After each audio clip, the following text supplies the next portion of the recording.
Chapter 1918, Opening the Road. Originally, there existed a path into the mountains, but certain areas featured steep slopes, rendering carriage travel inconvenient. Consequently, the route required detours and modifications. Qiao Xian's description left Songsher and the others visibly envious, eagerly anticipating exploring the promising location. Just hearing your description fills me with anticipation. It must be an extraordinary place, remarked one. Absolutely. Let's thoroughly assess it and swiftly devise a plan, chimed in another. I can already envision the beauty it will possess with Madame's guidance. Our Madame truly possesses remarkable insight. Euro with a chuckle, Qiao Xian cautioned, proceed with caution and pay attention to the finer details. This undertaking is significant, particularly regarding road construction. We must meticulously select the most suitable route. Agreeing, Songsher and the others descended to deliberate further. A week later, they commenced recruitment efforts. Wasteland reclamation, house construction, and road development became the focus of their endeavors. Lu Fu, Songsher, and Yang Mu assumed leadership roles, while Mianmian oversaw financial matters and procurement of materials. Acquiring such a vast expanse entailed substantial expenditure. The entirety of Liuhe Fort's mountain, along with the vast surrounding areas encompassing the foothills, forest, and adjacent valley, totaled more than 100,000 mu in size. Although the hill may not have appeared particularly large, it was far from small. Qiao Xian envisioned another ambitious undertaking. Even if a single mu of wasteland was valued at just 3 taels of silver, the total cost would amount to 300,000 taels of silver. Yet, the government owed Qiao Xian only 100,000 taels of silver. Contemplating the pace at which she would need to cover the expenses, Qiao Xian realized it would likely take several years to complete the payment. The staggering sum of 300,000 taels left everyone speechless. Questions arose regarding the wealth of their Lord Prefect. How much money did he possess to afford such endeavors for his wife? As for Madame, she displayed little interest in extravagant flowers or jewelry but possessed a keen passion for exploration and agriculture. Investing tens or even hundreds of thousands was not uncommon. Even esteemed families like the Hua and Mei clans would hesitate to spend such amounts. Moreover, the 300,000 taels were solely allocated for land acquisition. The prospect of land reclamation and road repair only added to the significant expenses ahead. Although the government was expected to subsidize road construction for the benefit of all, Qiao Xian believed it unnecessary. As the prefect's wife, Xiao Yunduan was cautious about being perceived as taking undue advantage, mindful of potential gossip. However, Qiao Xian was willing and able to fund the project herself. She was transparent about her intentions, openly discussing plans to cultivate herbs, establish a chicken farm on the mountain, and raise ducks in the valley once the land was opened. Initially modest in scale, the endeavor aimed to accommodate around 5,000 to 6,000 chickens and ducks. Qiao Xian invited anyone interested in planting medicinal herbs or raising poultry on a small scale to seek guidance and assistance from her. Furthermore, she offered to purchase medicinal herbs and accept any surplus chickens and ducks for sale, provided they met quality standards. In Qiao Xian's view, pursuing agricultural endeavors such as growing herbs, mushrooms, and other high-value crops offered commoners a path to prosperity superior to traditional farming. Chapter 1919, Understanding Person. However, Qiao Xian made it clear that participation was entirely voluntary. Despite her position as the prefect's wife and Xiao Yunduan's status as the prefect, they refrained from coercing civilians into joining her endeavors. While she initially anticipated skepticism from many, she knew that once a few families experienced success, others would likely follow suit. With An's province secured, Xiao Yunduan sent letters to both his family and Yuezheng Xiao. Yuezheng Xiao intended to extend his congratulations but was preoccupied with year-end matters and couldn't make it. Meanwhile, Zhao Shu returned to Shaoding village. With no elders in his family to answer to, he could stay in Shaoding village for as long as he pleased. Though engaged to Tao Tao, staying in her house was now deemed inappropriate. Instead, arrangements were made for him to stay with the land officer's family at night. Recognizing the potential for gossip and the importance of safeguarding Tao Tao's reputation, it was decided that they would not reside together under the same roof, despite their innocence. There was no need for explanation. Zhao Shu's arrangement to reside in the land officer's house proved highly convenient and spared him from potential trouble. The land officer's family, esteemed and respected in the community, readily welcomed Zhao Shu into their home. Delighted by the unexpected good fortune, they treated him with warmth and hospitality, assigning him the best room in the house. Grateful for their hospitality, Zhao Shu took it upon himself to refurbish his living quarters, investing in new furniture and even enhancing the courtyard with flat green bricks to alleviate mud issues during rainy weather. Not stopping there, he also upgraded the house's interior, replacing old curtains and rejuvenating the overall appearance. With his generosity extending beyond mere lodging, Zhao Shu frequently treated the land officer's family to various delicacies, further solidifying their bond and earning their admiration. His gracious demeanor, combined with his wealth and humility, endeared him even more to the land officer's family. They considered themselves fortunate to host such a noble and benevolent young master, remarking on Cao Cao's good fortune. However, as news of Zhao Shu's generosity reached the ears of other family members, discontent began to brew among the second and third sections of the Xiao family. The third branch, particularly, felt that Zhao Shu should stay with them instead. After all, their Lulang was a scholar, knowledgeable and capable of engaging Zhao Shu in meaningful conversations. Moreover, they emphasized their familial connection, expecting him to choose their household over the land officers. However, Ms. Fang, Zhao Shu's mother-in-law, dismissed their suggestion, expressing concern about potential gossip if Zhao Shu were to move in before marriage. She pointed out that their grandson, Xiaoji, was still unmarried, and having Zhao Shu reside with them could lead to unwarranted rumors. Ms. Ma, from the third branch, was incensed by Ms. Fang's response. Meanwhile, the second section of the family distanced themselves from the situation, showing little interest or concern. As for the land officer's family, while they had no unmarried daughters, the wife and eldest daughter-in-law's relatives seemed eager to send a girl to stay with them, likely with matchmaking intentions in mind. Chapter 1920. Received the letter. Of course, they didn't dare to openly compete with Cao Cao or scheme against her. But what if Zhao Shu developed feelings for one of their daughters? Even if she became a concubine, the Zhao family's wealth and Zhao Shu's character would ensure she didn't lose out. After all, what wealthy family didn't have multiple wives and concubines? Cao Cao shouldn't be so narrow-minded, right? A village girl could become her right-hand woman and they could amass a fortune together. It had to be better than marrying into other families, right? Although these thoughts crossed their minds, they knew better than to directly challenge Cao Cao. Xiao Wulang was a prominent official, it would be foolish to provoke his family. Luckily, the land officer and his wife were level-headed and promptly rejected their relatives' proposals. They made it clear that no one was welcome to visit, especially with matchmaking intentions.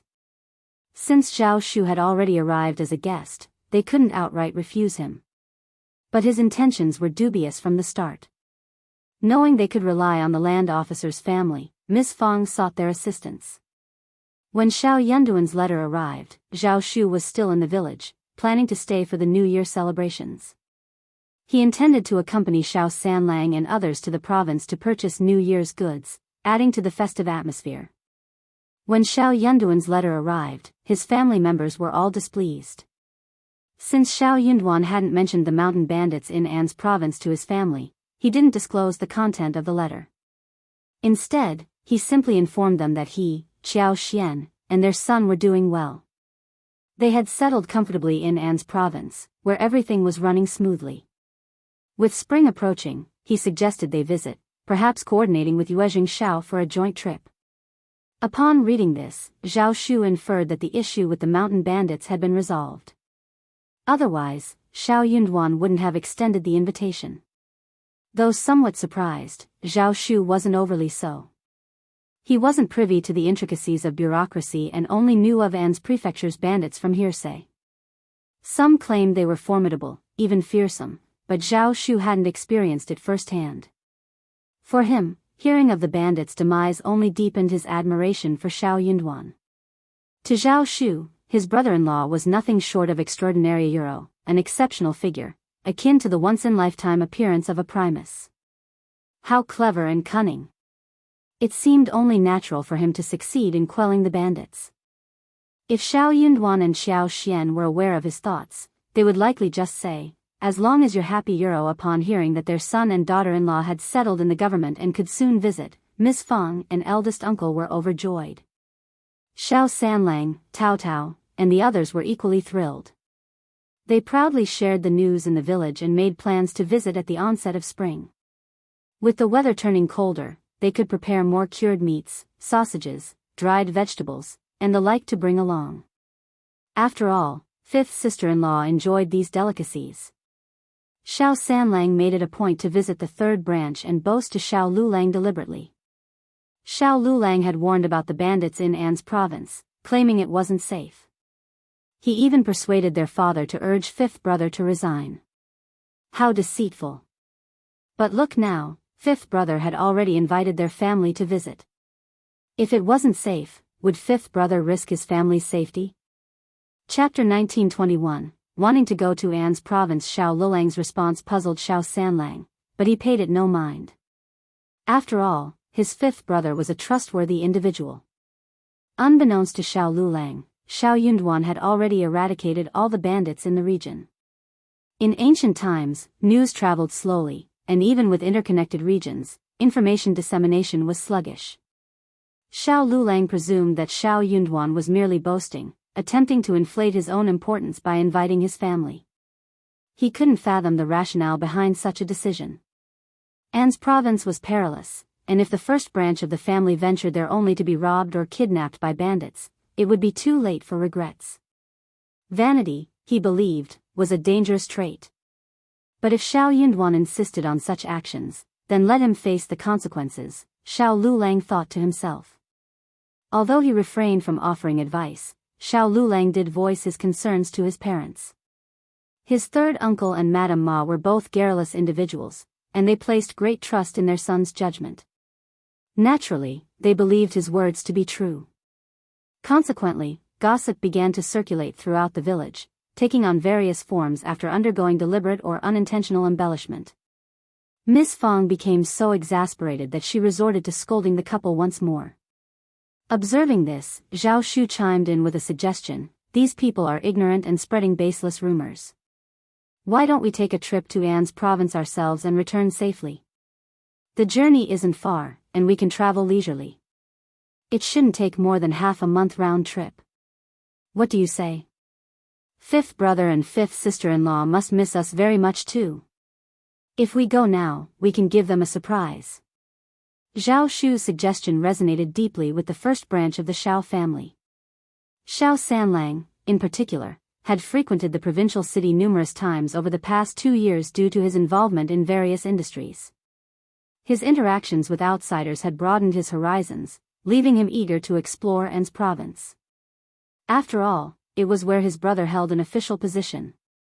Enthusiastically, he embraced Zhao Shu's idea and expressed his wholehearted agreement. Tao Tao shared his sentiment. She longed to reunite with her fifth brother and fifth sister-in-law. Miss Fang harbored a similar desire, yearning to meet her grandson whom she had never seen before. Despite her numerous children and grandchildren, there was a special place in her heart for her son's offspring. However, given the time of year, Miss Fang was hesitant to embark on such a lengthy journey. She decided to postpone her travels until later, planning to extend her stay in An's province for a few more days before returning in December. With the year drawing to a close, the bustling atmosphere at home was further heightened by the arrival of numerous New Year's gifts and well-wishers. As preparations for the upcoming festivities commenced, there was much to be done.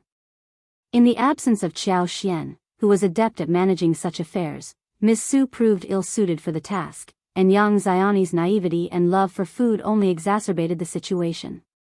Miss Fang, recognizing the need for someone capable to represent the family, enlisted Zhao Shu to accompany Xiao Sanlang and young Xiaoni on a trip to An's province to visit Anan on behalf of the family.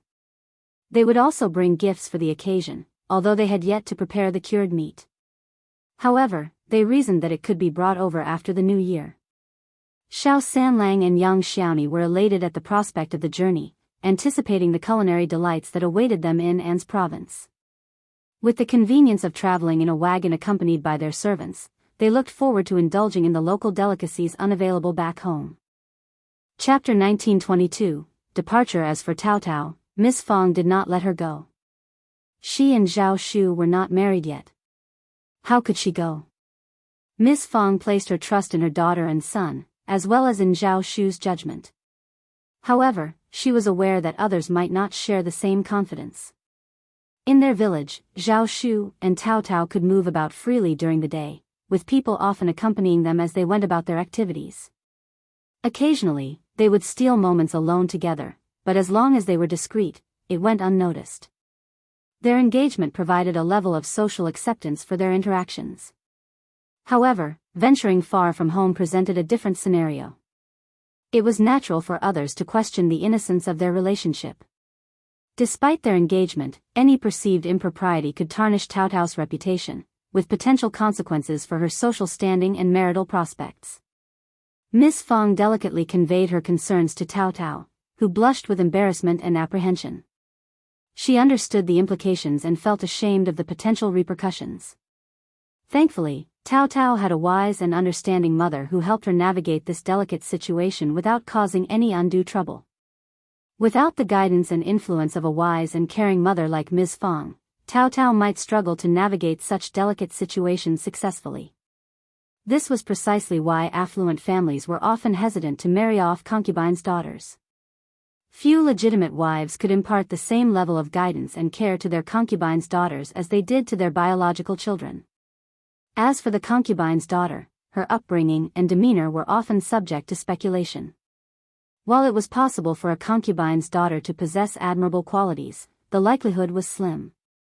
Zhao Shu couldn't help but feel frustrated after Ms. Fang's subtle reminder.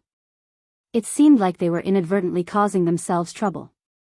But then, he realized that accommodating his mother-in-law's wishes might ultimately benefit them in the long run.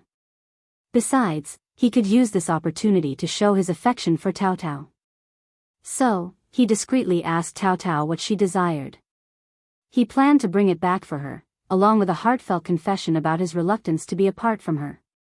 With their preparations in order, Xiao Sanlang, Zhao Shu, and Tao Tao embarked on their journey to An's, laden with a plethora of local delicacies and specialties. The three of them were young and strong, so they did not need to deliberately slow down on the way. They arrived at Jianghu Province City that day and stayed for a night. The next morning, they set off from Jianghu Province City. On the fourth day, at about 4 in the afternoon, they entered An's. As Xiao Sanlang, Yang Xiaoni, and their entourage entered An's province, they couldn't help but marvel at its size, dwarfing their hometown of Heshan County. Despite the sparse population, they couldn't shake off their sense of awe. This was where their fifth brother wielded authority as an official, and every corner seemed to reflect his competence and prowess. They couldn't help but feel a surge of pride in his accomplishments. Meanwhile, back at home, Xiao Xian and Xiao Yunduan were immersed in a discussion about hot pot. Xiao Xian instructed Li Xia and Li Qiu to prepare an array of dishes for dinner, taking advantage of the abundance of mushrooms available in the mountains of An's province during the season. With plans to cook a sumptuous hot pot featuring a rich chicken and abalone broth, they also intended to incorporate various types of mushrooms for added flavor. Additionally, they planned to serve thinly sliced mutton, shrimp balls, fish balls, and fresh vegetables to complement the meal. As Xiao Xian and Xiao Yunduan enjoyed their hot pot feast, the east yard buzzed with activity, as Li Xia and the others prepared their own hot pot spread, ensuring a lively atmosphere for all. Chapter 1923, Family Meets. The chicken and abalone soup had been prepared, and various dishes were in the process of being readied. Just then, Zhao Shu, Xiao Sanlang, Yang Xiaoni, and the others arrived. Ever since Zhao Shu got engaged to Tao Tao, he couldn't contain his excitement to announce to the world that he was soon to be the brother-in-law of the Lord of the Prefect. Additionally, being both generous and handsome, Zhao Shu knew he would be warmly received wherever he went.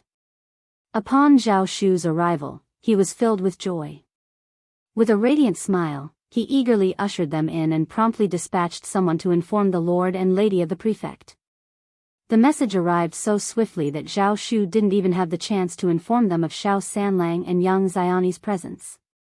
However, Xiao Sanlang and Yang Xiaoni paid no heed to the oversight. In fact, they planned to surprise Xiao Xian and Xiao Yunduan themselves. And indeed, when Xiao Xian and Xiao Yunduan caught sight of Xiao Sanlang and Yang Xiaoni entering with Xiao Shu, they were both taken aback. Fifth brother. Fifth sister-in-law.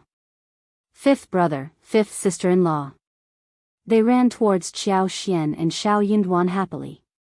Only then did Xiao Xian and Xiao Yunduan snap out of their daze. It wasn't a dream, their family was truly here. Third brother. Third sister-in-law. Ah, finally, we get to see you both. This is wonderful. Fifth brother has truly become an esteemed official. He's transformed. Just look at him, so commanding. He outshines even the county magistrate of our Heshan County, ha ha ha ha. And fifth sister-in-law, you're more beautiful than ever. And this must be Anan, isn't she? Such a handsome lad. Come, let me give you a hug. Xiao Xian and Xiao Yunduan reciprocated with smiles. What brings you here? Why didn't you send word ahead, father, mother, how have you been? How are things back home, where's Tao Tao? What's she up to these days, how's the village school? Are the children learning well? How's Junyan, how are our businesses faring, is everything alright at home? Some asked questions, some provided answers, and some remained silent. Laughter and conversation filled the air until gradually quieting down. Seizing the moment, Zhao Shu interjected with a smile, third brother, third sister-in-law, we're here now. We'll be staying with fifth brother and sister-in-law for a few days. We'll have plenty of time to catch up. Please, don't worry. You're absolutely right, Xiao Xian replied with a grin. You must be weary from the journey.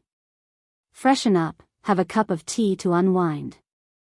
We didn't anticipate our sudden arrival, so the guest room may not be prepared, but it's usually well kept. You're welcome to stay there. Please, make yourselves at home. Yang Xiaoni chuckled, fifth sister-in-law, you're too kind. We farmers aren't so particular, especially among family. Anywhere here is better than elsewhere. They all shared a hearty laugh. Xiao Xian ordered Li Xia and Li Qiu to take Xiao Sanlang and Zhao Shu to the guest room and said with a smile, you should have dinner soon. What a coincidence. We are going to eat hot pot tonight, and we have prepared a lot of ingredients. Really? That's great. As expected, we're in luck. Haha. I'm fine with other things, but I want your cooking. Me too. Xiao Sanlang and Yang Xiaoni were both gluttons, but even Zhao Shu was looking forward to it. Chapter 1924, Reunion. Fifth sister-in-law's culinary skills were unparalleled. Of course, Tao Tao's culinary skills were also very good. She would never get tired of it. The three of them did not rest for long. Before Xiao Xian and Xiao Yunduan asked for them, they arrived. The servants who followed them did not ask them to serve them. Someone led them down to entertain them. Xiao Yunduan and Xiao Xian were still talking, which was a pleasant surprise for them. Seeing them, Xiao Xian smiled. I was about to ask someone to call you, but you are here, which saves us the trip. Yang Xiaoni smiled. I miss your cooking so much. They all laughed. Soon, the hot pot was ready, accompanied by an array of side dishes. However, a notable change occurred. The dishes were now served on large communal plates, reflecting the growing number of diners gathered around. As more people joined, the atmosphere became increasingly vibrant. Xiao Xian, accustomed to preparing the Mandarin duck pot for every hot pot meal, continued the tradition. Today was no different. Half of the pot was spicy, while the other half was delectable. Seated together, everyone eagerly anticipated the feast. Thin slices of mutton sizzled as they were immersed in the pot, quickly changing color.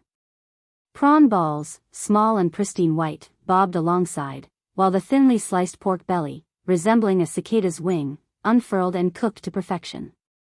Each bite, dipped in sauce, was a savory delight. The group conversed and laughed well into the late hours of the night, savoring the informal hot pot gathering. Before retiring to bed, they exchanged stories and laughter, holding each other close. With a wistful smile, Xiao Xian expressed her longing for Shaoding village.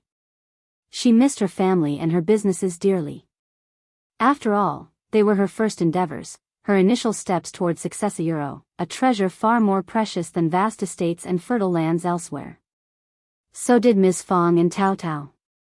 Xiao Xian had always held deep gratitude towards Ms. Fang, recognizing her as the epitome of a reasonable mother-in-law. In contrast, the mere thought of Ms. Niu or Ms. Ma evoked a sense of disgust within her. Ms. Fang stood out for her lack of concern over Xiao Xian's dowry or any pressure to secure a concubine for her son. Despite facing ridicule from villagers for purchasing barren lands, including the rocky expanse behind her own property, Ms. Fang remained unfazed. While others, like Ms. Niu and Ms. Ma, mocked her behind her back, Xiao Xian's mother-in-law stood by her side, unwavering in her support. Every detail remained etched in Xiao Xian's memory. In an era where women could assert independence and claim equal status, Ms. Fang embodied resilience and determination, pursuing her interests with unwavering resolve. Despite her strong will and eventual triumphs, Xiao Xian couldn't help but acknowledge the toll such battles took, leaving one exhausted and overwhelmed. Without her family's support, navigating the complexities of divorce would have been daunting. Even if achieved, establishing oneself as a woman in this era presented formidable challenges. Thankfully, such trials never materialized. Despite occasional annoyance from father-in-law, Xiao Xian found solace in her mother-in-law's calming presence, choosing to overlook any minor grievances. Overall, she counted herself fortunate. Wrapped in her husband's embrace, Xiao Yunduan couldn't help but reminisce. Since departing for his post in the capital, 3 years had passed without a return home. Although now in proximity, his obligations as an imperial court official tethered him to his duties, allowing little leeway for personal matters. Chapter 1925, Missing. Luckily, they were within reach, making it convenient for them to visit. If his wife wished to return home, the journey would be easily manageable. Xiao Yunduan grinned. Just wait a bit, Tao Tao's wedding is set for next spring. You'll have the perfect opportunity to return then. With the pleasant spring weather, you could extend your stay here a few more days. Xiao Xian shared the sentiment, readily agreeing with a smile. She anticipated exploring the flower fields, the Zhang family's tea mountains, and the alfalfa fields, planning to apply her special expertise to enhance their growth. Surely, the tea mountains would be thriving like dense forests by now. Yet, Xiao Xian's concerns gravitated toward Tao Tao's family. She exchanged a glance with Xiao Yunduan before jesting. Is young Master Zhao going to petition our lord for the wedding date? Should we expect any challenges from you? Xiao Yunduan erupted into laughter. When have I ever made things difficult for him? I simply reminded him not to mistreat Tao Tao. Xiao Xian found his response amusing. I believe young Master Zhao is an honorable man. Don't fret, dear. Tao Tao is both capable and sensible, capable of leading a fulfilling life, even if they relocate to the south. Xiao Yunduan smiled warmly, his eyes filled with affection. You've been a wonderful influence on her, even better than me as her brother. Xiao Xian returned the smile. Tao Tao is truly endearing, and I've grown quite fond of her. Xiao Yunduan tightened his embrace, his laughter soft and intimate as he whispered into her ear, well, my dear, you're quite adorable yourself, and am rather fond of you too. Blushing, Xiao Xian playfully attempted to push him away. Stop it. Xiao Yunduan chuckled, lowering his head to capture her lips in a kiss, unable to resist the temptation. Xiao Xian's breath grew ragged as she covered his lips with her hands, pleading, no, please, I'm going out with third sister-in-law tomorrow, don't leave me unable to move. Xiao Yunduan paused, gently biting her lip. I'll keep that in mind, and I'll make it up to you next time. But perhaps, their privacy wasn't entirely a good thing. Xiao Xian didn't respond, feeling no obligation to do so. What did he mean by making it up to her?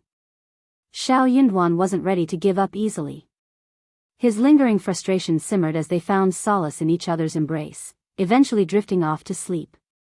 The next morning, after breakfast, Xiao Yunduan attended to matters at the front briefly, ensuring everything was in order before returning to his office to confer with Xiao Sanlang and Zhao Shu. Zhao Shu was considered a member of the family, and there was no reason to avoid him in matters concerning kinship. Therefore, Xiao Yunduan didn't shy away from interacting with Zhao Shu. What truly touched Zhao Shu was a sense of pride. His fifth brother had finally embraced him wholeheartedly. Meanwhile, young Xiaoni accompanied Xiao Xian. During their time together, young Xiaoni shared village gossip with Xiao Xian. Little Anan, nearing 4 months old, captivated everyone with her adorable demeanor. Her large, expressive eyes possessed a captivating innocence that could melt hearts. Despite being a mother herself, young Xiaoni couldn't resist holding and playing with her. Anan showed no reluctance toward Xiao Xian, readily allowing her to carry her. Later that afternoon, Xiao Xian and young Xiaoni ventured out for some shopping. An's province boasted a plethora of local specialties, and the two women indulged in purchasing various items along their journey. Their haul included an assortment of snacks and mountain delicacies, with young Xiaoni particularly enthusiastic in her praise as she sampled the regional treats. Observing the lively bustle of the city, young Xiaoni couldn't help but admire her fifth brother for his commendable performance as an officer.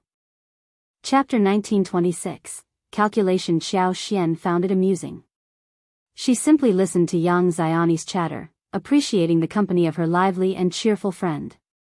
Young Xiaoni's buoyant personality ensured that boredom was never a concern. Their dinner plans featured roasted whole lamb, a dish Xiao Xian had arranged for the previous day. The lamb, seasoned with various spices, roasted over the intense heat of fruit charcoal, filled the air with tantalizing aromas. As the sharp knife sliced through the crispy skin, the aroma of the succulent meat mingled with the hot air, enticing Xiao Xian's appetite. Each piece, expertly carved, boasted crispy skin and tender meat. The combination of textures and fragrances made it impossible to resist indulging further. Conversation turned nostalgic as everyone reminisced about the times when Xiao Xian and Xiao Yunduan used to cook together at home, their mutual longing evident. While Xiao Xian typically oversaw such gatherings, her absence made organizing such an event challenging. Despite the family's financial stability and Ms. Fang's generosity in providing meat for every meal €1, ranging from chicken, duck, and goose to pork, mutton, fish, and shrimp €1, she seldom arranged for whole lamb, barbecue, or hot pot. After all, maintaining a simple, hassle-free lifestyle was preferable. Only Xiao Xian would be bothered by this. The following day, Xiao Xian and Xiao Yunduan guided their guests to view the properties they had acquired in the area. Liuhe Fort remained too distant, and their professional commitments prevented a visit there. Upon returning from the mountains, both Yang Xiaoni and Xiao Sanlang were visibly impressed, a sentiment shared by Zhao Shu. Fifth brother and fifth sister-in-law's capabilities were truly remarkable. They possessed a knack for transforming barren landscapes into enchanting marvels. Contemplating the success of the flower fields and perfume workshop they had developed together, Zhao Shu felt inspired to consider purchasing wasteland in An's province for reclamation and cultivation. He pledged to follow in their footsteps, confident he wouldn't fall short. After spending 8 days in An's province, the group faced the encroaching chill of mid-November. With the new year approaching, they reluctantly bid their farewells, unable to prolong their stay any further. Young Xiaoni couldn't bear to part with Anan, expressing regret that her mother hadn't witnessed her adorable and well-behaved grandchild. It was evident that young Xiaoni cherished Anan deeply. Observing young Xiaoni's affection, Xiao Xian couldn't help but feel pleased. Despite having her own son, young Xiaoni displayed no fear of Anan encroaching on her grandmother's affection. Xiao Xian admired her sister-in-law's open-mindedness. Indeed, Zhao Shu had approached Xiao Yunduan regarding the wedding date. However, Xiao Yunduan didn't deem it appropriate for his parents to make the decision. Preferring a collaborative approach, he advised Zhao Shu to confer with his own parents.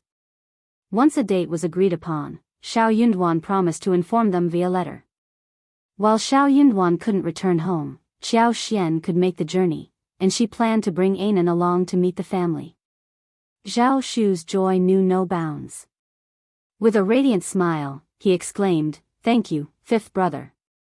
He eagerly revealed that he had nearly finalized discussions with his in-laws. The wedding date was set for February of the following year.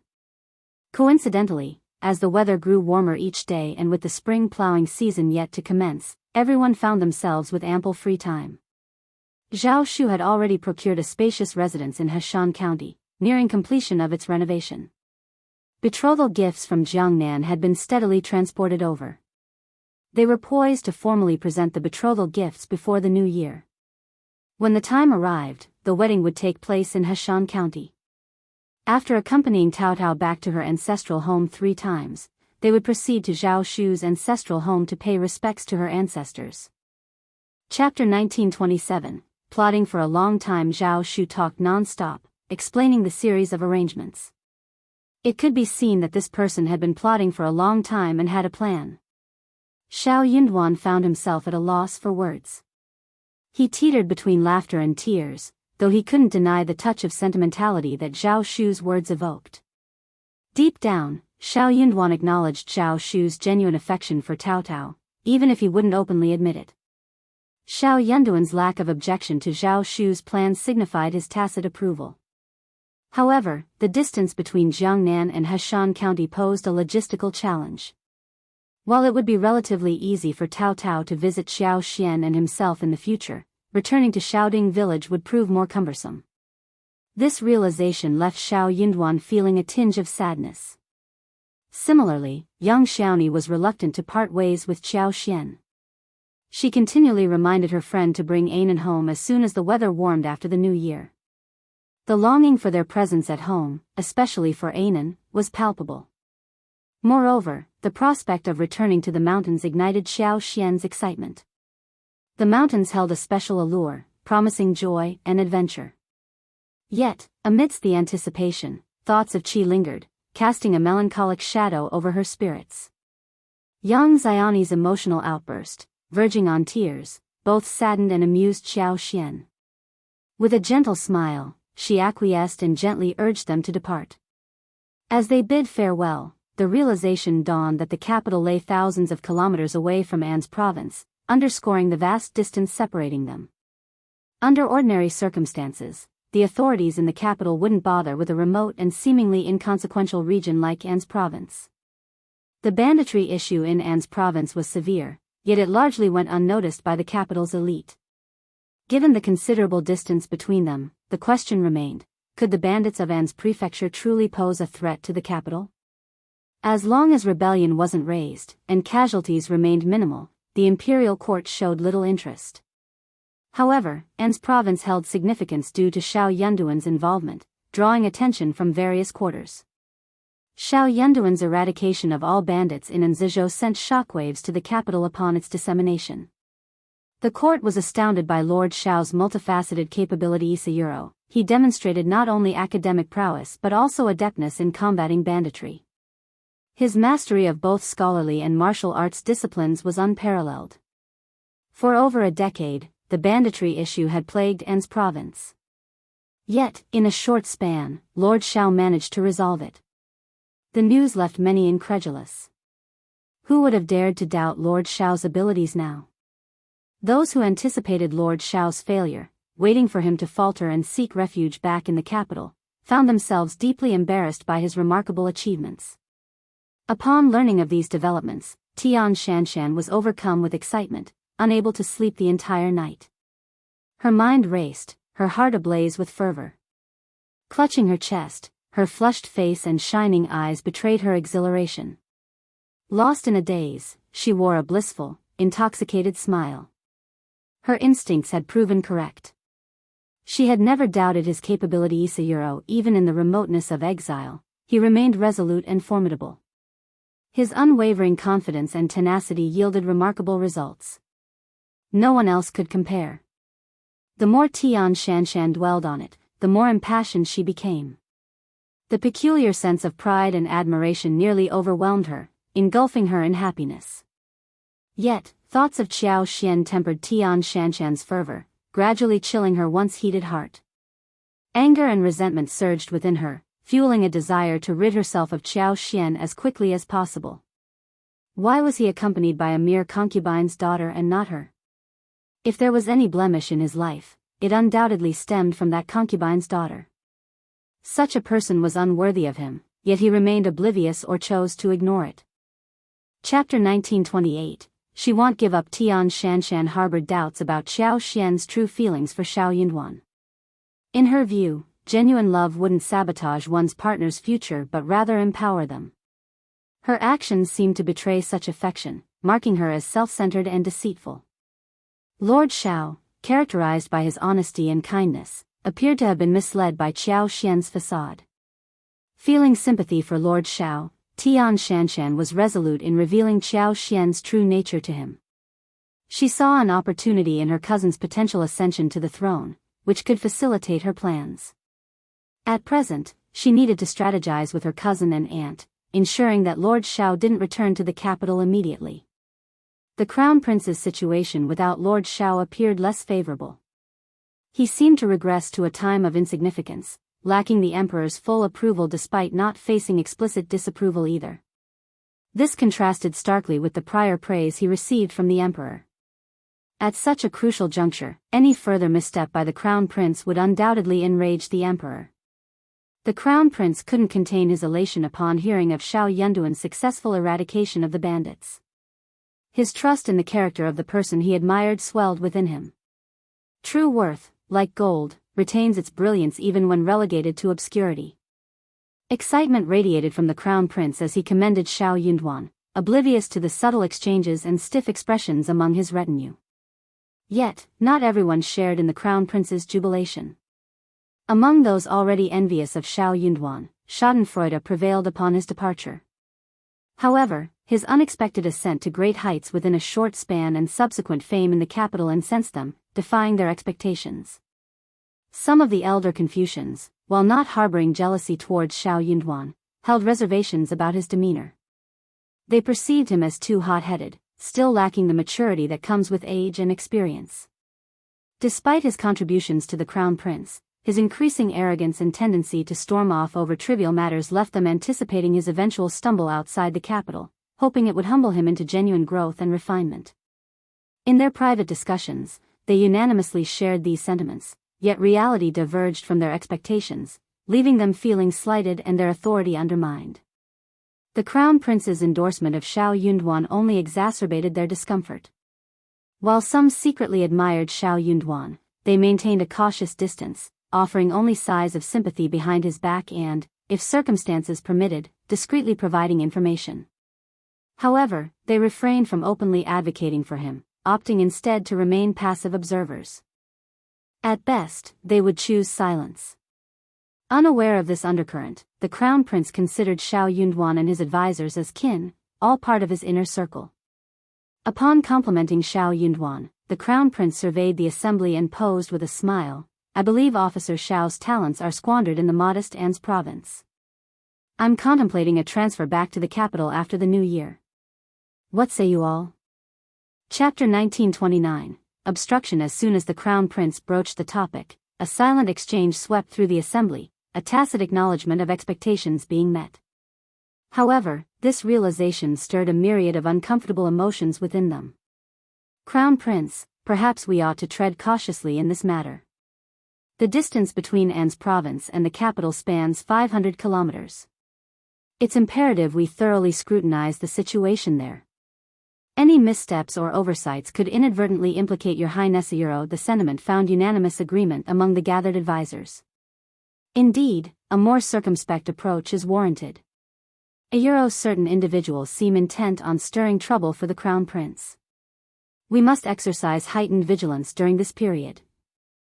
Any misstep could have grave repercussions. It's crucial to recognize they lack the Crown Prince's compassion and wisdom. Absolutely, couldn't agree more. The advisors voiced their concerns simultaneously, emboldened by the Crown Prince's evident dilemma, tilting the discourse in a more cautious direction. I don't wish to appear petty, but this situation does seem rather peculiar. Permit me to be candid. Despite the dispatch of an imperial army, Lord Xiao's return empty-handed remains confounding. How much time has elapsed? It strains belief. Forgive my curiosity. I merely seek clarification, nothing more. A single stone cast into the pond sparked 1,000 ripples, intensifying the discussion among the advisors. I share the same doubts. Indeed. After a decade, those mountain bandits should have only grown more formidable and entrenched. It defies logic that Lord Xiao handled them so effortlessly, almost as if they were mere illusions. Exactly. Lord Xiao's expertise lies in governance, not military tactics or combat. His victory does seem remarkably implausible. Could there be undisclosed factors at play? Alas, the divide between us and the truth is vast. Perhaps Lord Xiao embellished the situation to hasten his return to the capital. Ahem, just a thought. No need to take it seriously. I, too, believe Lord Xiao to possess integrity. True, yet uncertainties linger. Moreover, he might come to regret his decision once he's there. Could this be a plot, then? Someone orchestrating events to ensnare the crown prince?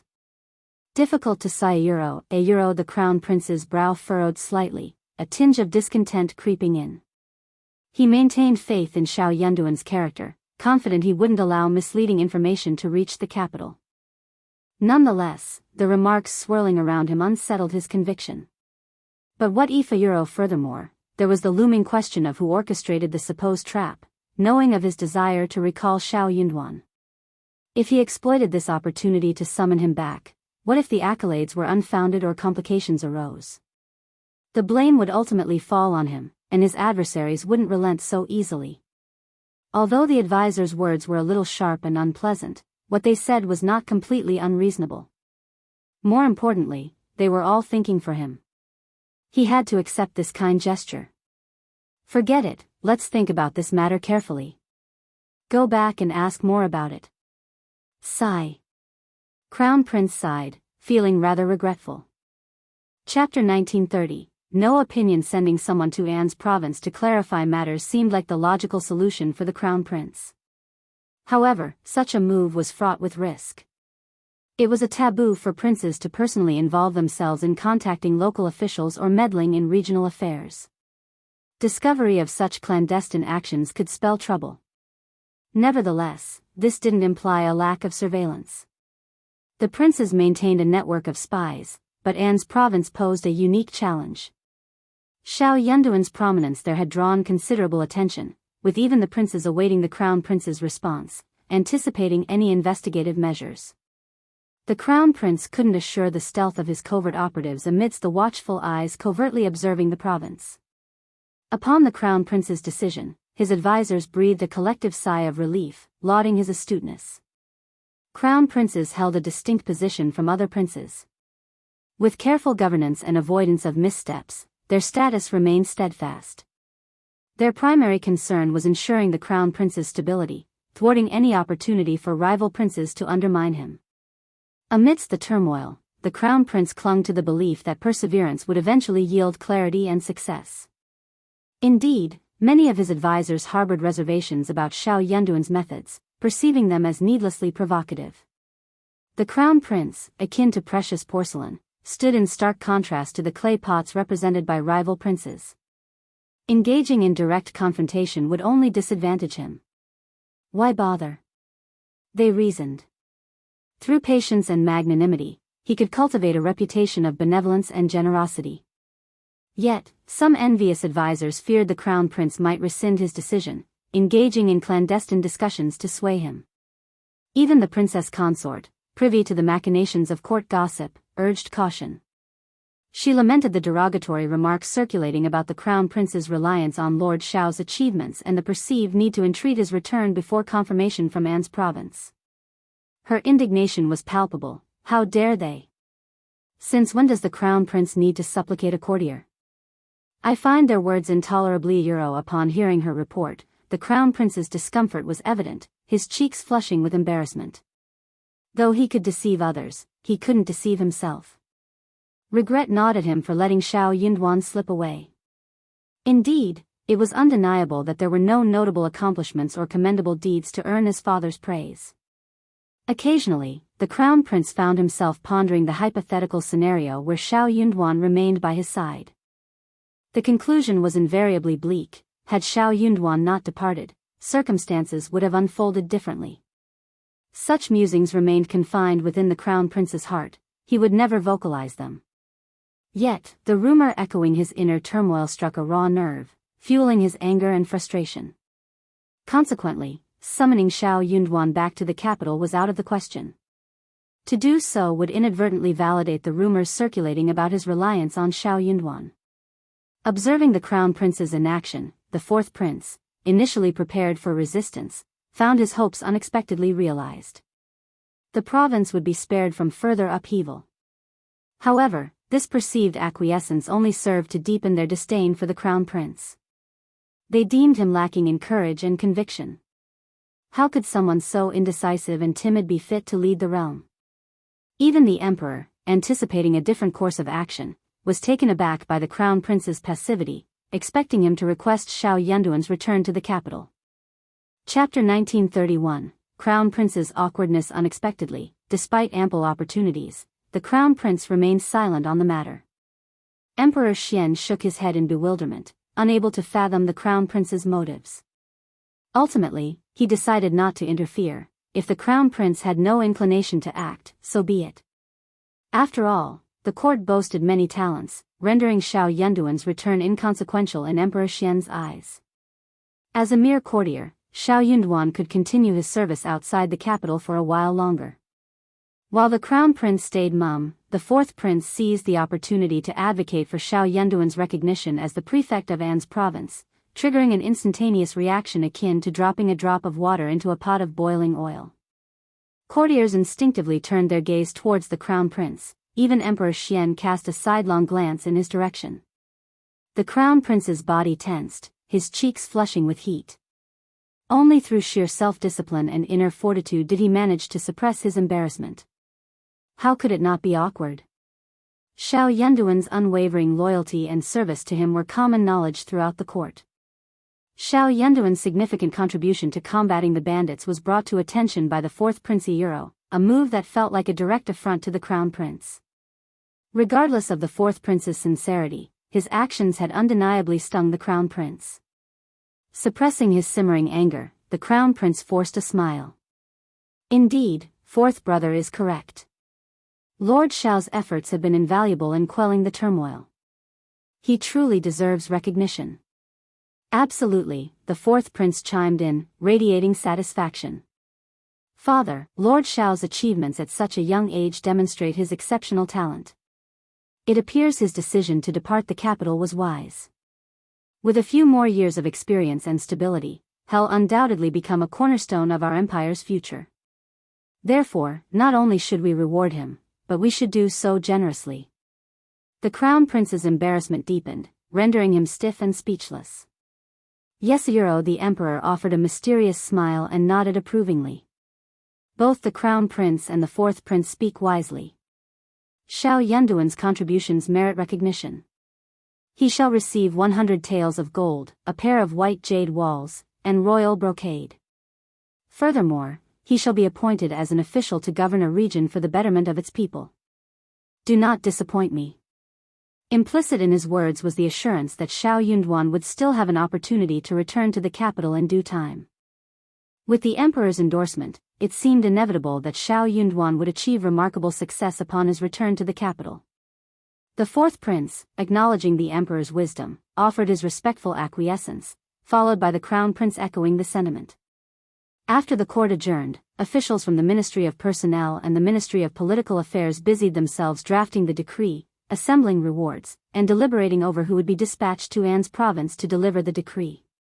Returning to the crown prince's residence, the crown prince could no longer contain his frustration. The fourth prince's actions were despicable. The visceral disgust lingered within him, no longer needing suppression in private. His face flushed with heat as he recalled the scrutiny directed at him when the fourth prince broached the matter. Slamming his palm against the table, he ground his teeth in frustration. Similarly, the advisors in the Eastern Palace seethed with envy and boredom. Already envious of Xiao Yunduan, their jealousy intensified further. What had Xiao done to warrant such favor? The fourth prince audaciously claimed credit for him, and yet the emperor refrained from verifying the situation in An's province, instead rewarding him outright. Though absent from the capital, Xiao Yunduan remained in the spotlight, exacerbating their sense of inadequacy. How could they not feel resentful? It rendered them feeling utterly impotent and irrelevant. Chapter 1932. I don't believe it, but I have suspicions. As discussions surrounding Xiao Yunduan proliferated within the Crown Prince's vicinity, suspicion began to gnaw at him. He entertained the notion that Xiao Yunduan might be colluding with the fourth prince, or worse, had defected to his side. After all, why else would the fourth prince advocate for him so vehemently? It seemed utterly illogical, yet the Crown Prince couldn't bring himself to believe it. While others might be unaware, he knew firsthand the extent of the fourth prince's past transgressions, nearly causing harm to Qiao Xian. Given this history, Xiao Yunduan would never align himself with the fourth prince. Moreover, he trusted Xiao Yunduan's integrity. He was not one to betray his principles. However, a lingering unease lingered within him. Despite his trust in Xiao Yunduan, he couldn't shake off the resentment he harbored towards the fourth prince. Though unspoken, the grudge weighed heavily on his heart. Yet, he refused to let this cloud his judgment and reject the fourth prince's well-intentioned gestures out of spite. Perplexed, the Crown Prince couldn't comprehend the fourth prince's fixation on Miss Qiao. Wasn't she doing well now? Their past should be behind them. Why was the fourth prince so fixated and vindictive about a woman? In essence, the Crown Prince dismissed the rumors regarding Xiao Yunduan but remained suspicious nonetheless. The princess consort was incensed upon learning of the situation in court. Addressing the Crown Prince, she vented her frustrations, questioning Xiao Yunduan's motives and expressing disbelief at the fourth prince's advocacy for him. To her, it seemed inexplicable and concerning. She voiced her doubts about whether Xiao Yunduan remained the same person they once knew, given the distance and lack of communication. She urged the Crown Prince not to dwell on Xiao Yunduan's actions, dismissing him as unworthy of the Crown Prince's generosity. Merely a minister, she reasoned, he had no right to throw tantrums in the Crown Prince's presence.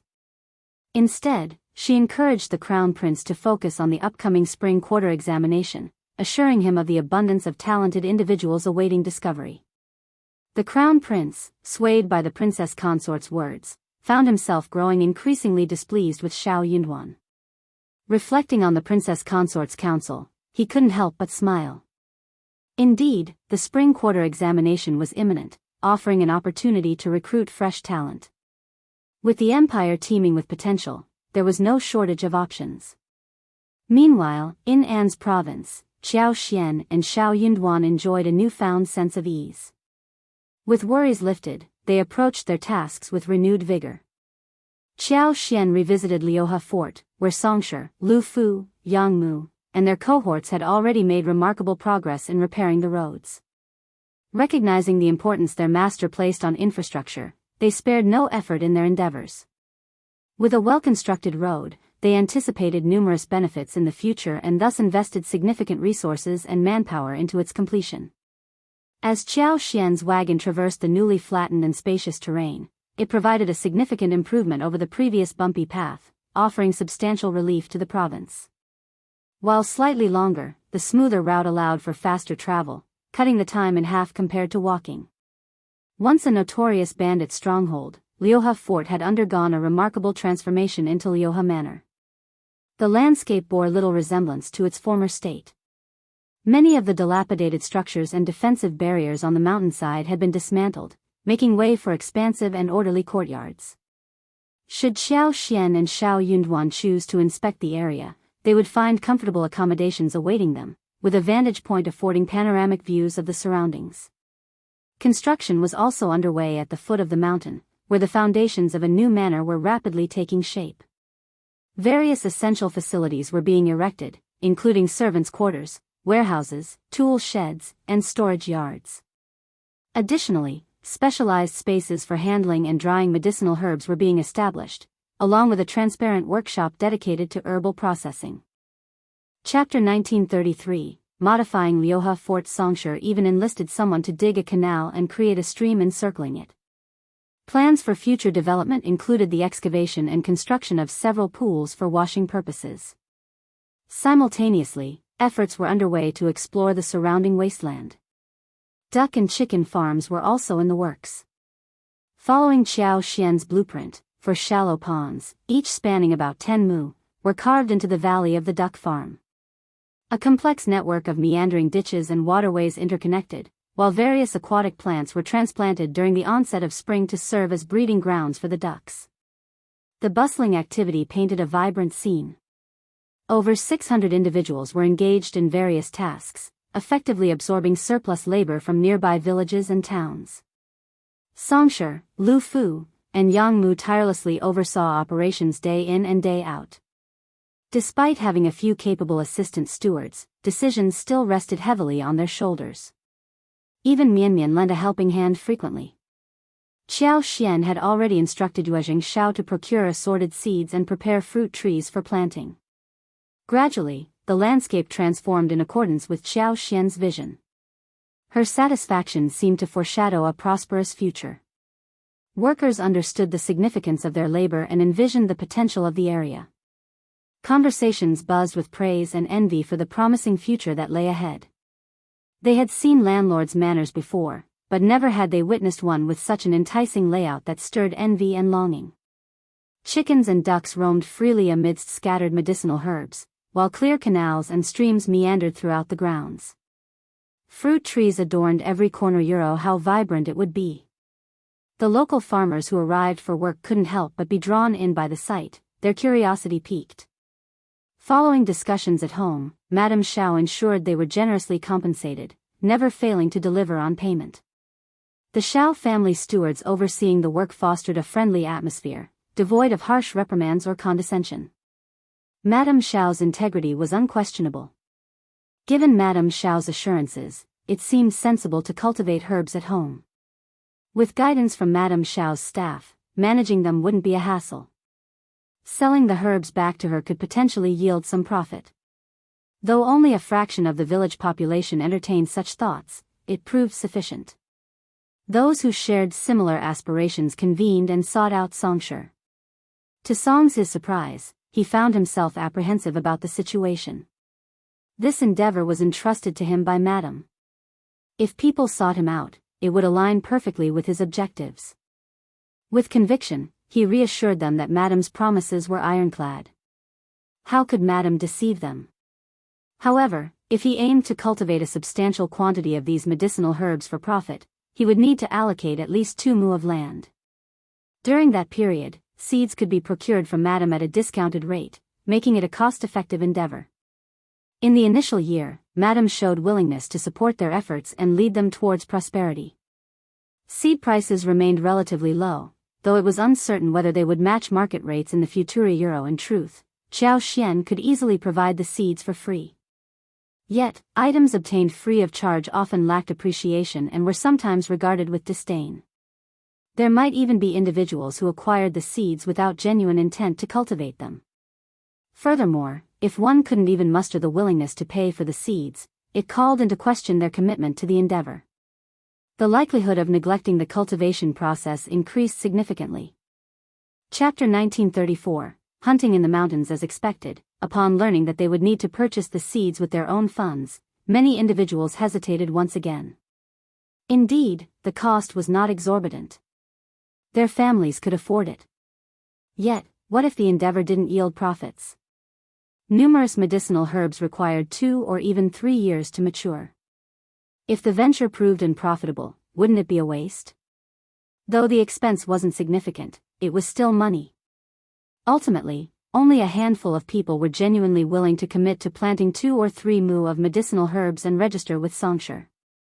On average, there were merely 2 or 3 families per village willing to participate. The largest village boasted 5 families, while some had none at all. As Songshi prepared to relay the outcome to Qiao Xian, she greeted him with a smile and a nod. Just as I anticipated, the number of participants is sufficient.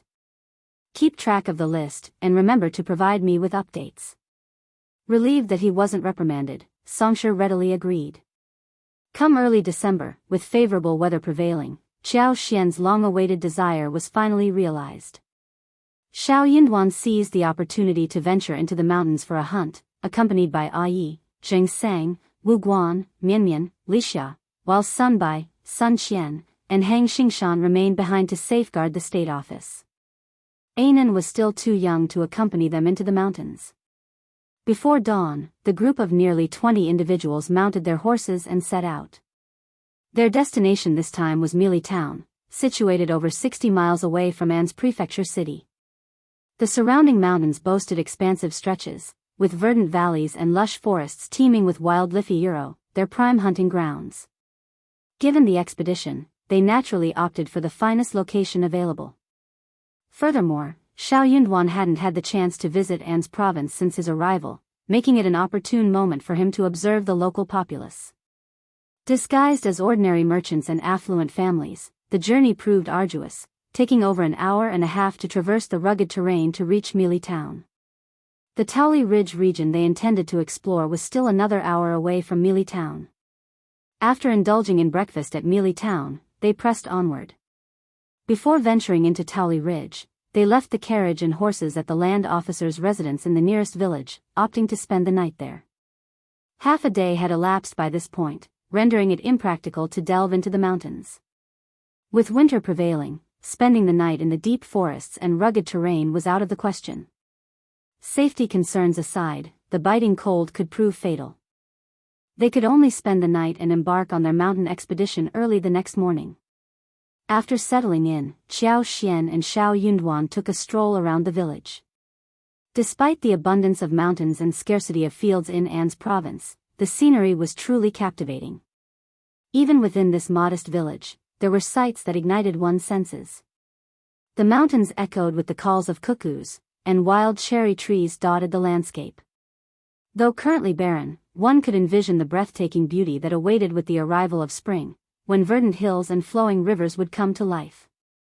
Following a restful night at the land officer's residence, save for missing Ainan, everything proceeded smoothly. Ainan was in the capable hands of the nanny and maids, so there was no cause for concern. He wasn't too young anymore to spend a night away from his mother, and Xiao Xian forced herself to put aside any lingering worries. Children deserved indulgence, but there was no harm in teaching them resilience. As the sky once again dawned hazy, the group prepared to depart. The winter chill of the early morning was piercing, clinging to their faces and hands with bone-chilling intensity. Their breaths formed clear puffs of white air in the crisp atmosphere. Thankfully, their thick clothing provided ample warmth, offering comfort as they ventured forth. Chapter 1935. In the mountain it was a rare occasion for them to venture out for leisure and exercise, and excitement permeated the group. As the mountain path gradually grew rugged and overgrown with weeds, fatigue failed to dampen their spirits. In the depths of the winter mountains, the stark and desolate scenery instilled a profound sense of chill and solemnity. As the sky brightened, a wet white fog gently cascaded along the mountain ridges with the morning breeze, creating an ethereal veil. The emerald hues of the mountains enveloped by this mist exuded a serene beauty reminiscent of paradise. Despite the winter season, the intermediate mountains resonated with the melodious chirping of numerous birds. Their cheerful tunes reverberated through the ancient forest, infusing the travelers with renewed vitality and dispelling fatigue. An's province seldom experienced snow, save for occasional moderate falls every few years. However, deep within the mountains, those braving the cold could behold the enchanting spectacle of rime-covered trees rivaling the allure of snow-dusted landscapes, a true crystalline wonderland of unparalleled clarity. Although it was only the 12th lunar month and not yet cold enough to witness the breathtaking rime, there was no need to fret. They could still marvel at it from the lofty peaks near Liuhe Manor when the time came. Today, their purpose was clear: they had come for the hunt. At that moment, the sun had just risen, casting a gentle morning glow upon the landscape. It was around 9 in the morning. Zheng Sang, i.e., Lu Fu, and the others surveyed the terrain and unanimously agreed that it was promising. With its rugged terrain and towering ancient trees, it held great potential for a successful hunt. With ample time at their disposal, there was no need for haste. They settled in a spot and indulged in the dry provisions they had brought along. Lu Fu, Qiao Qiao, and the other children were particularly animated, eagerly discussing their expectations for the day's hunt. Under the tutelage of Zheng Sang and the others, Lu Fu's martial skills had advanced rapidly. He even expressed his desire to bag 2 significant prey for his lord and madam, much to Xiao Qiao and the others' envy. Caught between amusement and concern, Xiao Yunduan cautioned, "The mountain is fraught with peril, and you are still young. Don't take unnecessary risks. Confronting wild beasts could have dire consequences." Lu Fu grinned mischievously. "I'll stick close to Uncle Zheng." "Don't worry, Lord." Qiao Xian chimed in with a smile, "If you encounter a wild boar, make sure to flee. They're the kings of the mountains, and you shouldn't provoke them unless you're confident." Lu Fu's eyes widened in astonishment and admiration. "Yes, yes. Madam knows about this too." Mian Mian and Xiao Qiao echoed in unison, "Madam knows everything." Laughter filled the air, Qiao Xian included. After a simple meal, the group dispersed to search for prey in the mountains. This terrain was beyond compare for the average person. The mountains were rugged, the vegetation dense, and countless birds and beasts lurked amidst the foliage. Yet, success in hunting still relied on luck. Despite the challenges, the group exuded confidence, bolstered by their numbers and collective experience. Zheng Sang had already delegated scouts to forge ahead and leave markers along the path, while the rest followed at a distance. Walking alongside the team, Qiao Xian grasped Xiao Yunduan's hand and communicated with the plants as she moved. With a gentle sweep of her power, she surveyed everything within range. Their surroundings teemed with wildlife: pheasants, grouse, mountain eagles, wild rabbits, roe deer, foxes, squirrels, musk deer, mountain katsuyuro. A diverse array of birds and beasts populated the landscape. Chapter 1936. Chasing prey. Qiao Xian's keen eyesight caught sight of a massive wild boar, its thick fur resembling that of a calf. With long, sharp tusks and fierce, beady eyes, it exuded an aura of intimidation that sent shivers down the spines of onlookers. For the time being, they hadn't encountered any tigers or wolves.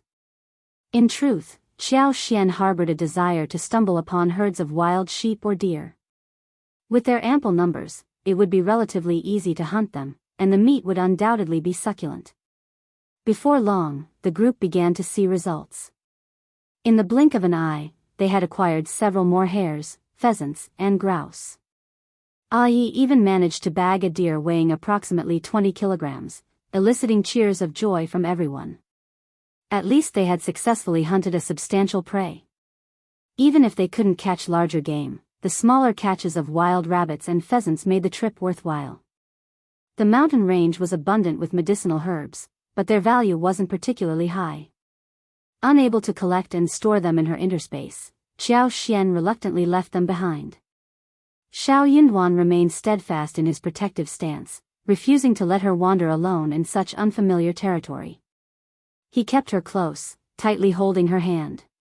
Despite feeling a twinge of regret for abandoning her clandestine plans, Qiao Xian conceded to her husband's overprotectiveness, feeling a sense of helplessness.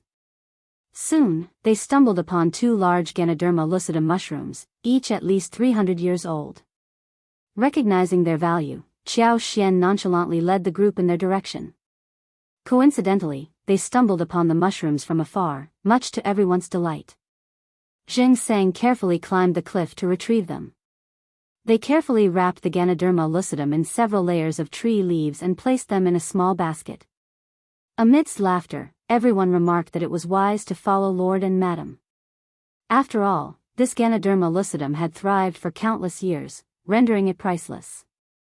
Merely laying eyes on it was a treat in itself. Qiao Xian smiled and declared, "Everyone will receive a portion of today's harvest, including the Ganoderma lucidum.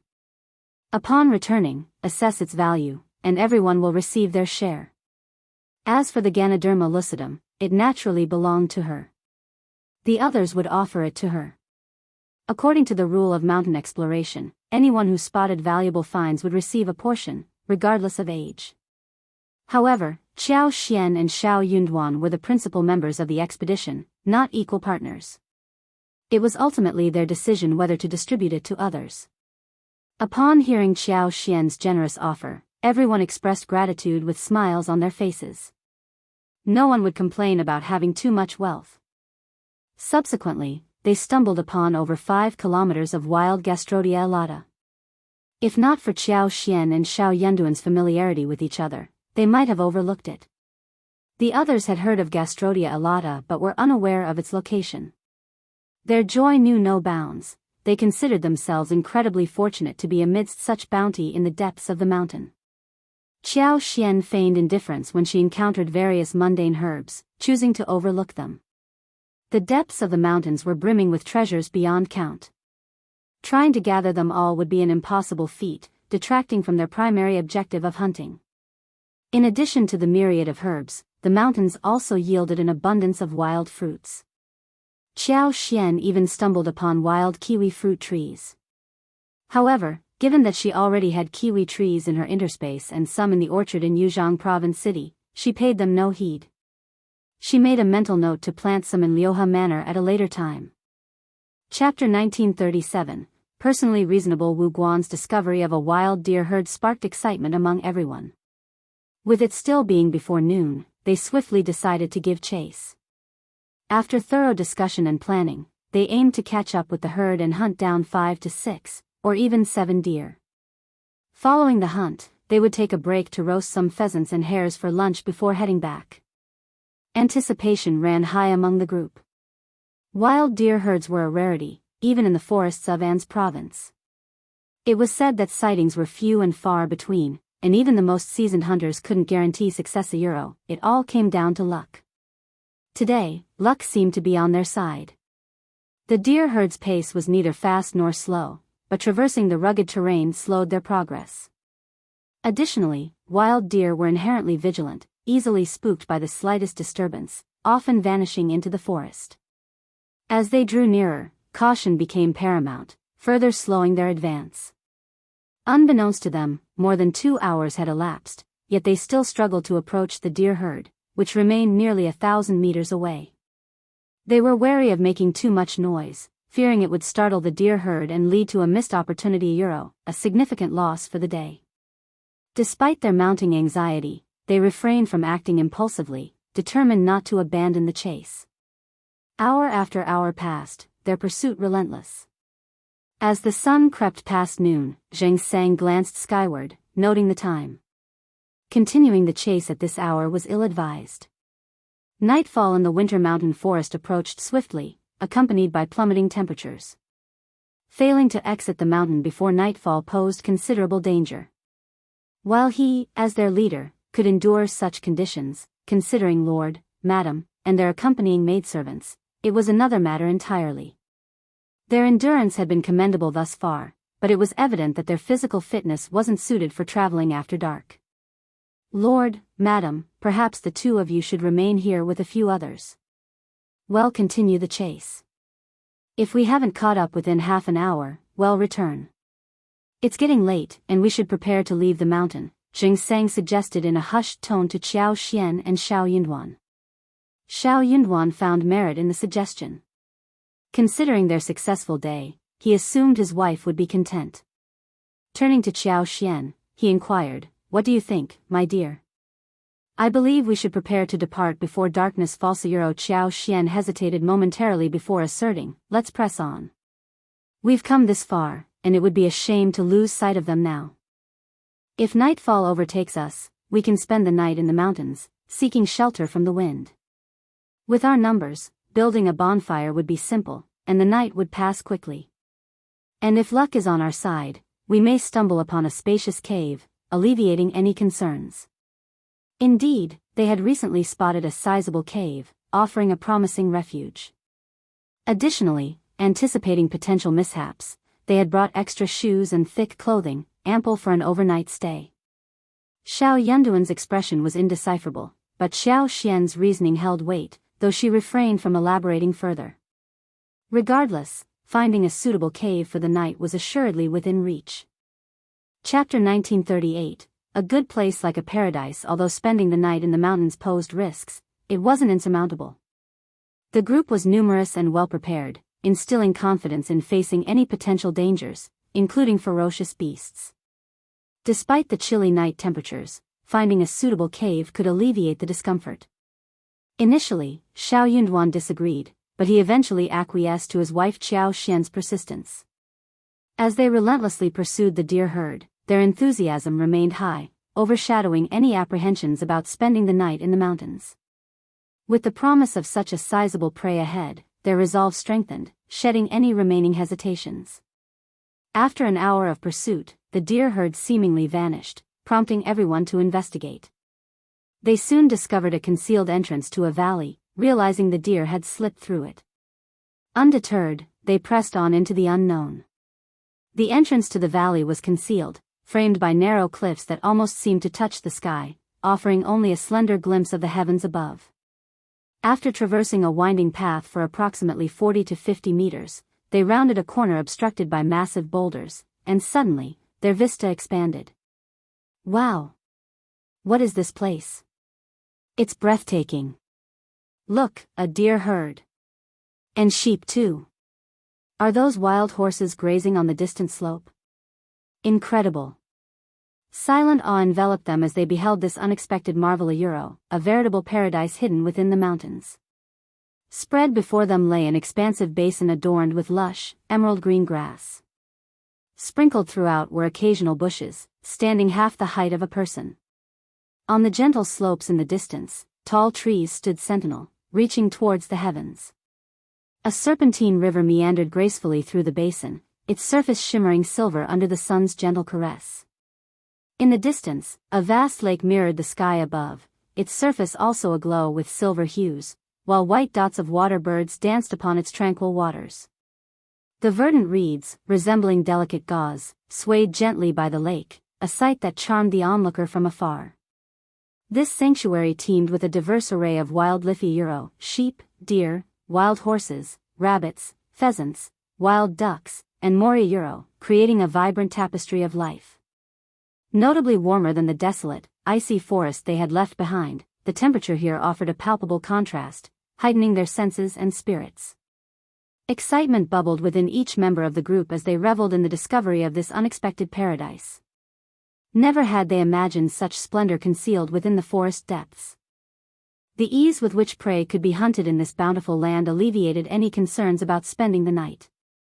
Qiao Xian, too, felt a surge of excitement and pride, her heart brimming with happiness. Having sensed the richness of this place through her unique abilities, she had been drawn by its lush greenery and vast expanse.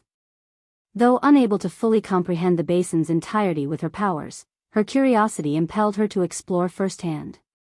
This journey was a rare opportunity, and the thought of missing out on such a wondrous place propelled them forward.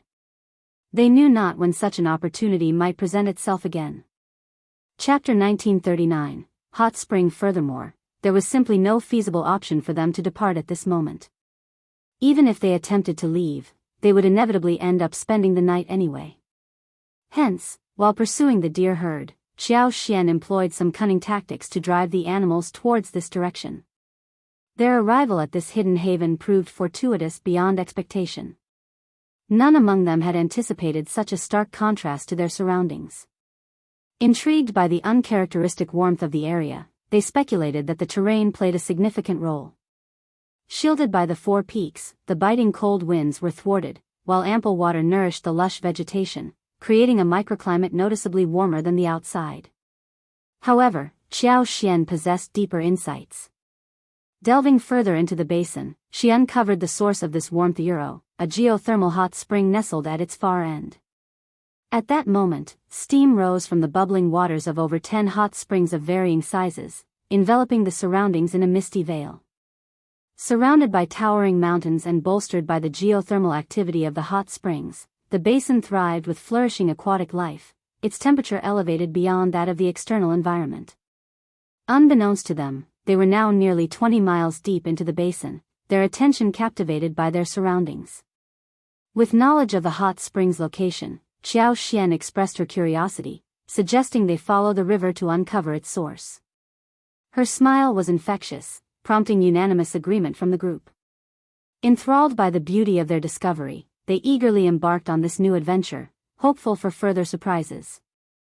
Though the deer herd had eluded them, the abundance of wildlife in the area assured them of potential quarry for the morning ambush by the water's edge. Yet, in this moment, urgency faded away. They strolled leisurely, the path now accommodating and pleasant. Soft grass and scattered bushes posed no hindrance as they continued their exploration. With the province having already cleared a path, their progress quickened noticeably. Upon reaching the lake's edge, they couldn't resist pausing to admire the scenery. The expansive water stretched out before them, covering an area equivalent to at least 100 mu, its surface shimmering in pristine clarity. Reeds hugged the lake's perimeter, forming a dense, verdant canopy akin to a green tapestry. Above, numerous waterfowl of various sizes, wild ducks, geese, mandarin ducks, and aigrettes, flitted about, adding to the lively atmosphere. Excitement gripped Xiao Xian and her companions as they identified familiar and unfamiliar avian species, pointing eagerly at each other. Look at that plump wild duck. It'll make for a delicious meal. I'll aim for two. And that goose, it's massive. It's a shame we don't have nets. There must be plenty of fish and shrimp in this lake. Well, bring them next time. We can fashion bamboo rafts with bamboo wood and rope. Agreed, that's a splendid idea. Does that mean we'll return? Inquired one of the group members, eyes fixed on Xiao Xian and Xiao Yunduan. Xiao Yunduan grinned knowingly, anticipating his wife's response. Without hesitation, Xiao Xian returned the smile. Absolutely. Why wouldn't we revisit such a splendid spot? But let's keep it among ourselves. No need to share this gem with anyone else. Once we're out of here, remember mum's the word. If word spreads, it won't remain our secret sanctuary, she cautioned, garnering nods of agreement from the group. Xiao Yunduan reiterated sternly, you heard her. This stays between us. No one else needs to know about this place. Chapter 1940, Good Place. Zheng Sang's heart skipped a beat. Lord, Madam, rest assured. We understand the significance of this place and your intentions for it. We won't breathe a word of it to anyone. Initially, some members of the group hadn't grasped the gravity of the situation. However, upon Zheng Sang's reminder, they swiftly recognized the importance of secrecy and pledged their commitment to it. Xiao Yunduan nodded approvingly. As long as you keep that promise. While initially unsure of their plans, Xiao Yunduan couldn't ignore the potential of such a remarkable locale. It would be a waste not to capitalize on its possibilities. Xiao Xian's vision was clear and concise, developing the area into a ranch. Her proposal encompassed raising cattle, sheep, and horses, while also creating ponds for ducks and geese. The prospect was tantalizingly promising. With its natural beauty, ample space, and concealed location, the area seemed tailor-made for such endeavors. Surrounded by mountains on three sides and with a narrow entrance, its defenses were formidable. Their brief sojourn by the lake only heightened their curiosity, fueling their eagerness to explore every corner of the basin and unlock its full potential. As the day waned, the sun's rays softened, casting gentle hues across the basin. Despite its vastness, the imposing shadows of distant mountains instilled a chill in the air. Sensing the encroaching dusk, the group quickened their pace. Before long, they noticed wisps of rising water vapor, accompanied by a noticeable rise in temperature. Puzzled yet intrigued, they exchanged speculative glances. Zheng Sang's sudden revelation broke the silence. Could that be a hot spring up ahead? It would explain the warmth, especially in winter. Wu Guan's eyes widened in realization. It seems likely. But the intensity of the steam, this must be an exceptionally large hot spring. I've never seen anything like it. Indeed, echoed the others in agreement. Those unfamiliar with hot springs, like Lu Fu, Qiao Qiao, and the rest, bombarded Wu Guan with questions, eager to comprehend this natural phenomenon. As Wu Guan elucidated, their eyes widened in astonishment, their anticipation for what lay ahead heightened. The idea of naturally heated spring water bubbling up from the earth without the need for firewood seemed almost magical. With laughter and excitement, they hastened their steps toward the basin's end. True to their expectations, a vast hot spring awaited them, enveloped in swirling steam. The warm vapor caressed their faces, inducing a sense of relaxation and tranquility. Confronted with such a welcoming sight amid winter's chill, none could resist the allure of warmth. As they crouched beside the water, Xiao Xiao and the others eagerly dipped their hands in, exclaiming in delight, "Wow, it's really hot. So comforting and magical. What a marvelous discovery. It's incredibly convenient." Their spirits lifted, they settled into comfortable spots to wash their hands and faces. Qiao Xian issued a cautionary reminder, advising everyone to test the water's temperature beforehand to avoid any burns. Some sections were as scalding as boiling water, posing a risk of injury. Even Xiao Xian and Xiao Yunduan indulged in the ritual of cleansing their hands. Tempted by the natural hot spring, Xiao Xian entertained the notion of taking a bath. However, given the circumstances, it was clearly impractical. It wouldn't be appropriate for her, as the prefect's wife, to partake in such a leisurely activity in the wilderness, especially with so many subordinates present. Such behavior would be deemed impolite and improper. Regrettably, she had to resign herself to the reality of the situation. Chapter 1941. Build a hot spring villa. Xiao Yunduan couldn't help but notice his wife's contemplative gaze fixed on the hot spring water.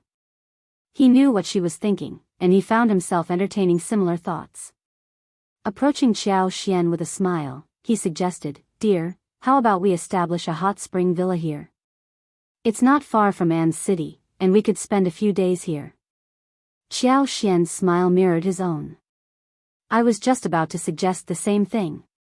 Building a hot spring villa here wouldn't be too complicated.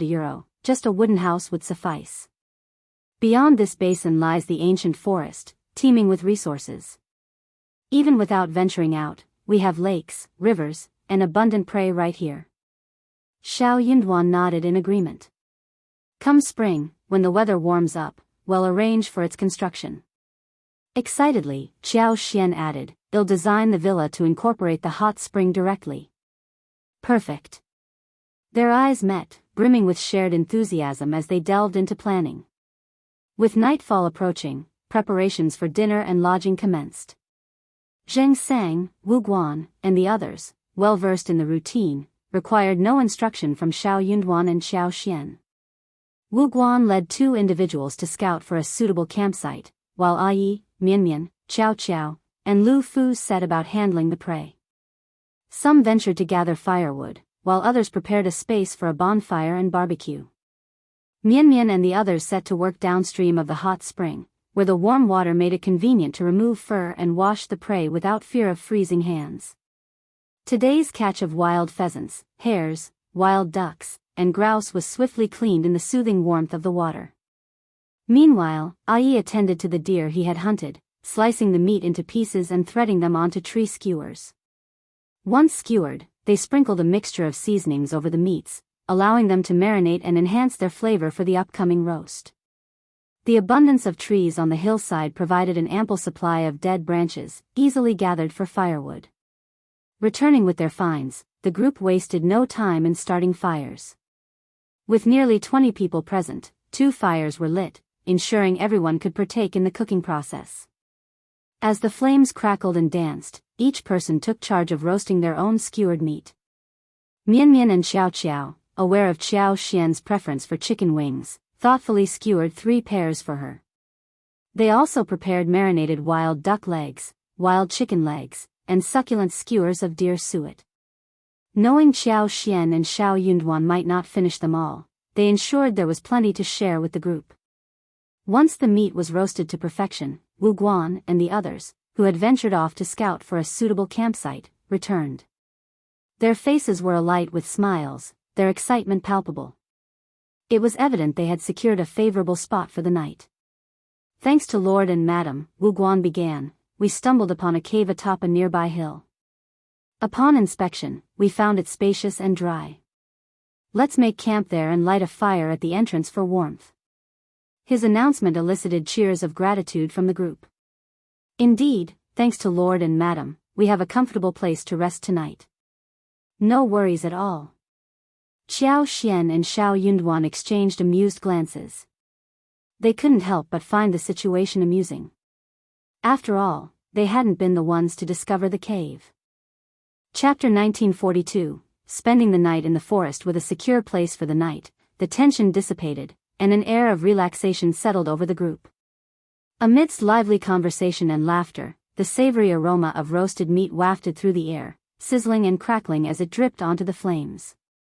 Flipping the meat and adding seasoning, they continued to roast until the fragrance intensified, enticing all with its mouth-watering appeal.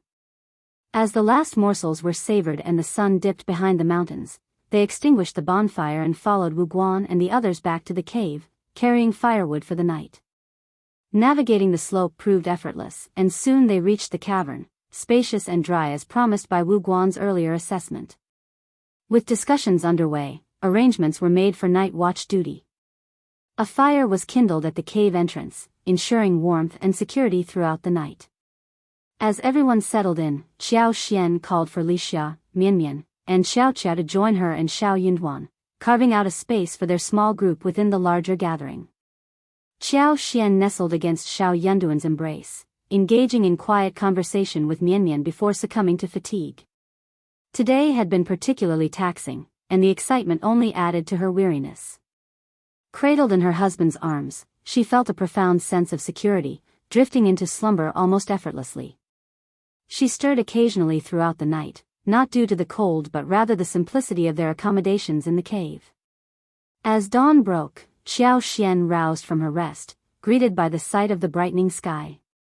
A smile graced her lips as she met Xiao Yunduan's gaze, exchanging silent understanding. "It's already dawn, so soon," she remarked. Xiao Yunduan returned her smile. "Indeed. Unlike home, we can rise with the sun here." Xiao Xian chuckled as she noticed the absence of others in the cavern. "Seems like everyone has already departed," she observed, a hint of bemusement in her tone. Their departure had been so discreet that she hadn't even noticed. Xiao Yunduan offered his hand to help Xiao Xian up, and as they exited the cave, she remarked with a smile, "I wonder if Anan slept well last night. He must have missed me. Let's head out now, maybe we can make it back to An's city tonight." Xiao Yunduan replied, "Anan is just a boy, there's no need to fuss. Children sleep well when they're tired, regardless of whether you're with them or not." Xiao Xian shot him a reproachful glance. "He's still young, you shouldn't speak about him so casually. You usually spoil him too." Xiao Yunduan simply smiled in response, saying nothing. As they approached the hot spring's edge, they spotted Mian Mian, Qiao Qiao, and the others laughing and playing in the water.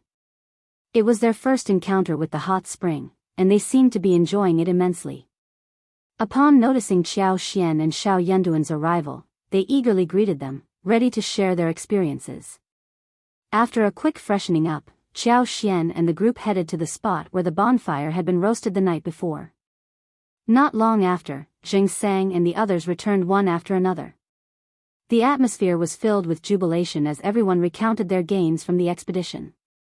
The prey in this area proved to be exceptionally abundant and delectable. Despite the distant howls of wolves during the night, likely driven over the mountain to hunt, the lush vegetation still attracted numerous herbivores. Zheng Sang and his companions enjoyed a fruitful morning, resulting in a bountiful harvest of 10 deer, along with 20 to 30 pheasants, hares, wild ducks, and more. For breakfast, they roasted pheasants, wild rabbits, and other small game, savoring the fruits of their labor before preparing to depart. The deer they captured were notably robust, with one weighing in at 80 to 90 catties, and 2 especially plump specimens tipping the scales at over 100 catties each. Chapter 1943. Returning to the city, more than 10 individuals returned from their excursion, laden not only with the deer they had captured but also with yesterday's harvest of Gastrodia alata and Ganoderma lucidum. Along the journey, they also managed to casually hunt a few wild rabbits and pheasants, returning with a bounty of game. The journey had been considerable, justifying the acquisition of such prey. Despite widespread envy, others could only resign themselves to this reality. By noon, the returning party reached the village where they had been staying. Deer hunting in the forest was a rare feat, even for the most seasoned hunters who hesitated to venture too deeply into its depths.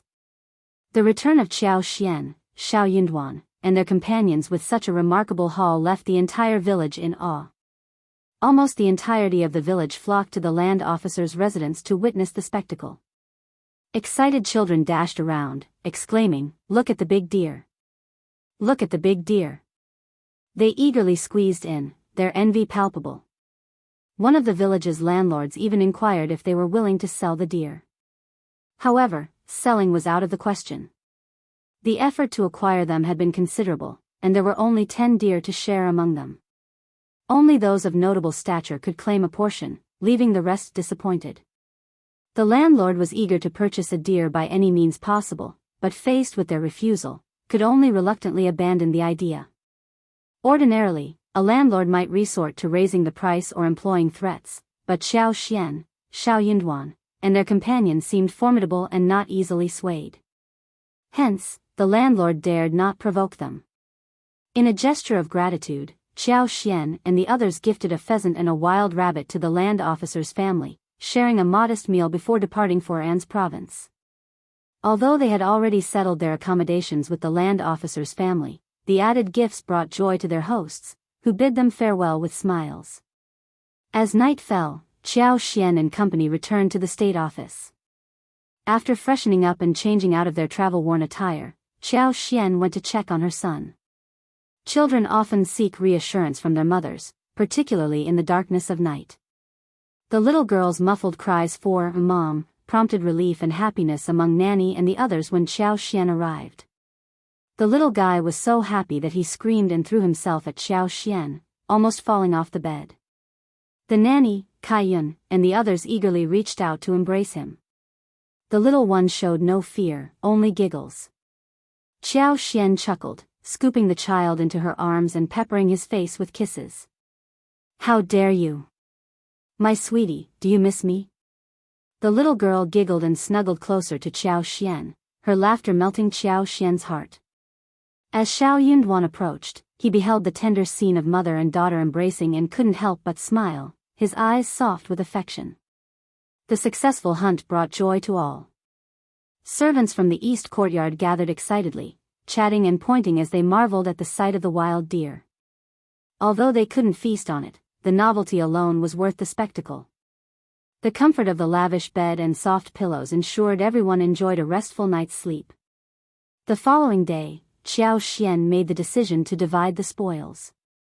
She and Xiao Yunduan retained 3 deer, 2 pheasants, 2 wild rabbits, and 2 wild ducks for themselves.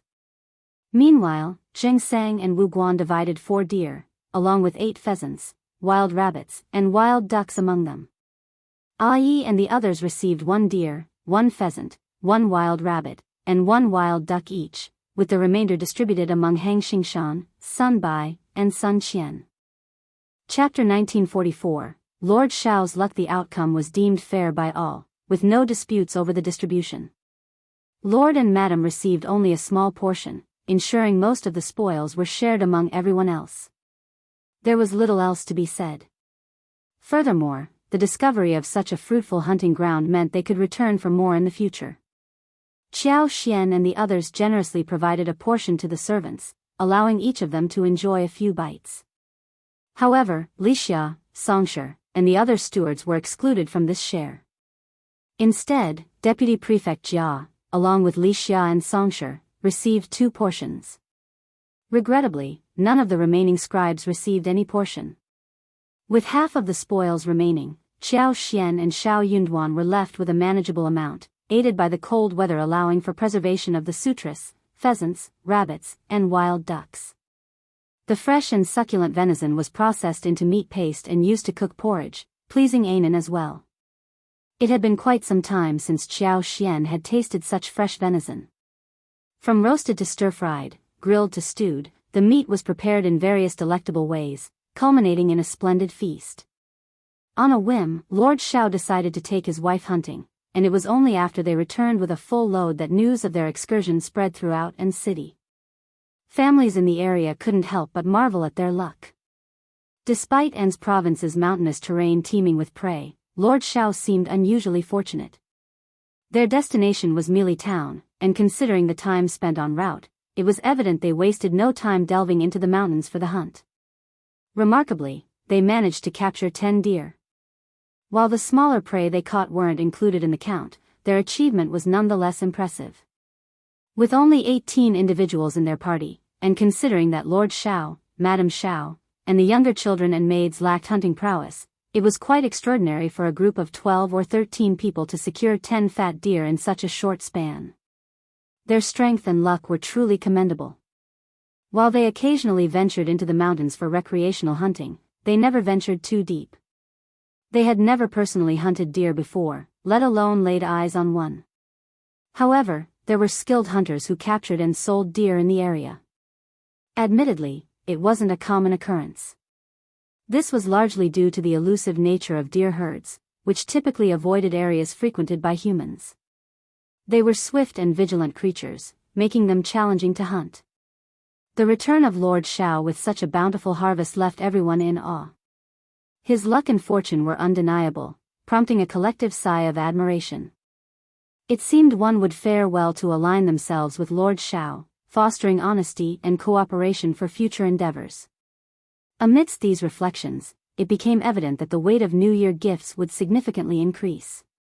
As the New Year approached, families vied to send lavish offerings to the prefectural yamen, adhering to tradition. Qiao Xian, in her role, accepted these gifts graciously and prepared suitable returns, keeping herself busy in the process.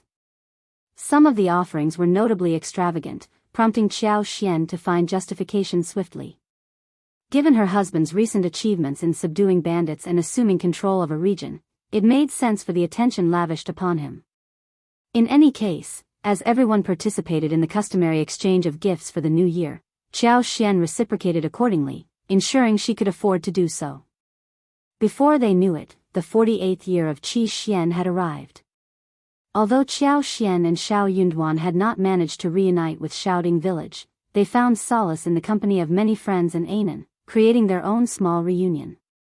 Chapter 1945, Another banquet in An's province. The realization that their hometown was within easy reach, just a few days' journey away, brought a sense of closeness that narrowed the perceived distance in their hearts. No longer did they feel the overwhelming loneliness of being isolated at the edge of the world. Instead, they found solace in this newfound proximity. This sense of ease was palpable, offering genuine comfort to their hearts. As parents, Qiao Xian and Xiao Yunduan found themselves immersed in numerous social engagements during the Spring Festival, leaving them with little free time. Fortunately, no affluent family in An's province dared to challenge the authority of Lord Xiao and Madame Xiao. Consequently, Qiao Xian was finally able to relish the happiness of being the wife of a local government official. While Qiao Xian harbored no grudges from the past, first Madame Fan extended an invitation for her to attend a banquet. With a gracious smile, Qiao Xian accepted, despite her lingering aversion toward the Fan family. As the wife of the prefect, she understood the importance of maintaining decorum and refrained from letting personal preferences dictate her social interactions. Remarkably, the once influential Fan family now adopted a more subdued approach. While they traditionally hosted the first spring banquet, this year they chose to schedule it for the 12th of the first month, almost at the conclusion of the spring festival. The scale of the banquet hosted by the Fan clan this year was notably smaller compared to previous years. In truth, the Fan family was currently in a state of embarrassment and humility. The prospect of hosting a banquet seemed daunting, given the stark contrast in their status. They would feel ashamed even if they attempted to treat their guests lavishly. Nevertheless, they had no choice but to extend an invitation to Lord Xiao.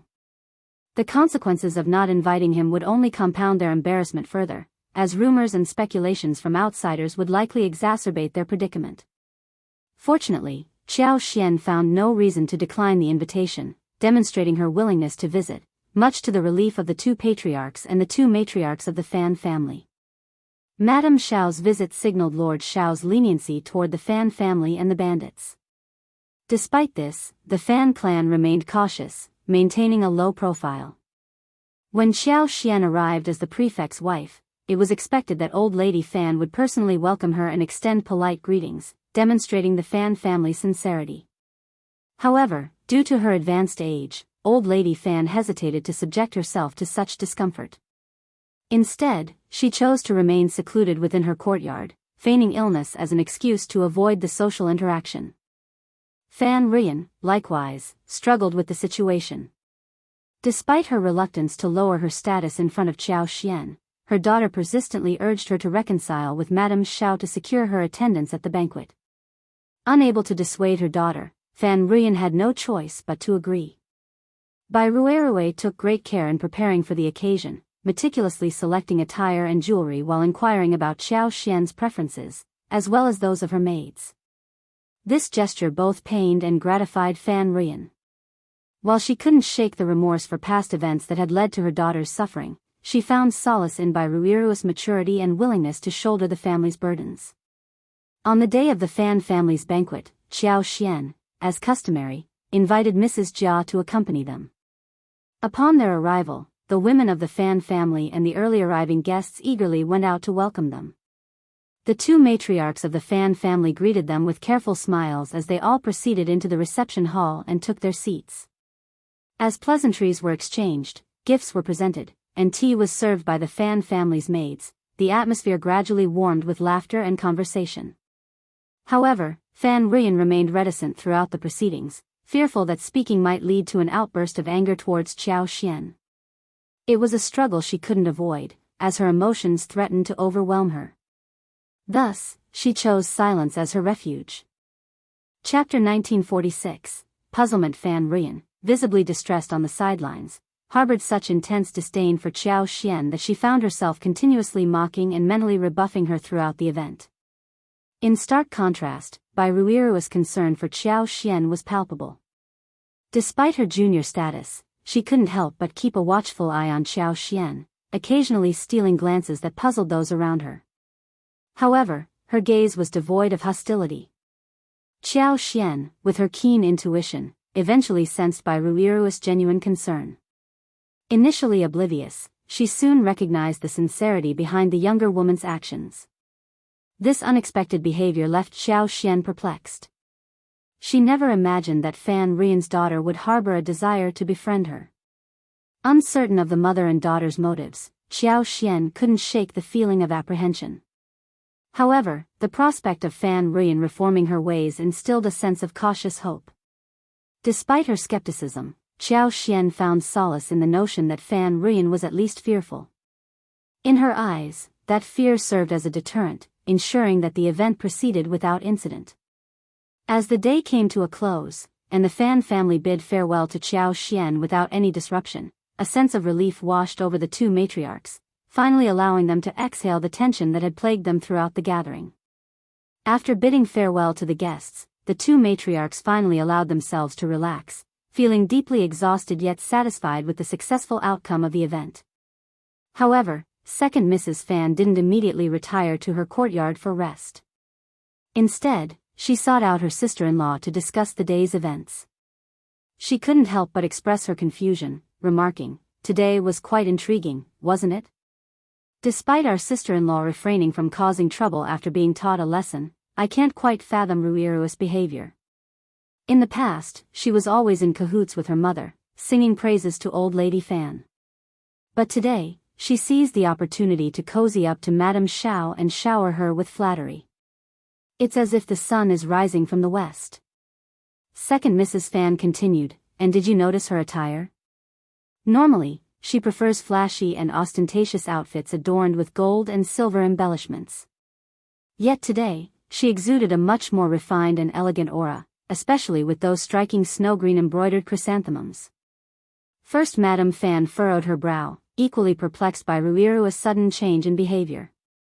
After pondering for a moment, she offered a tentative explanation, "Perhaps this is just a phase of adolescence. Given the recent upheavals in the family, it's possible that Ruerue has undergone some internal changes. From what I observed, she seems to possess a bit more resilience than her mother." Second Mrs. Fan scoffed. "I hope you're right. If that mother and son duo continues their scheming, our family will truly be in dire straits. No one can endure being tormented repeatedly. In my opinion, even if that girl is frightened, there's no need for her to ingratiate herself with Madame Xiao. It's better to keep her distance from Madame Xiao and the state government altogether. That's the safest course of action." Second Mrs. Fan's fear was palpable. After all, Lord Xiao and Madame Xiao had dealt with such formidable mountain bandits. What weight did the Fan family carry in comparison? It was almost laughable. Thanks to that self-righteous woman's actions, they had no real rapport with Lord Xiao and Madame Xiao. Despite attempting to move past previous conflicts, they remained marginalized compared to other families. Therefore, it was deemed fortunate to maintain a considerable distance from them, ensuring a stable life with no concerns about sustenance while safeguarding their existing industries. Chapter 1947, Interrogation. Restoring the prosperity of the past, at least for the next few years, seemed impossible. Second Mrs. Fan acknowledged this reality with a pragmatic outlook, harboring little attachment to past glories. As the wife of First Madame Fan, she was perhaps even less willing to accept this truth, yet she could bear it. She begrudgingly admitted its validity. But when it came to Fan Ruyan and her daughter Euro, First Madame Fan pondered for a moment before deciding, "I will speak with them." Second Mrs. Fan nodded in agreement. "That's right, sister-in-law.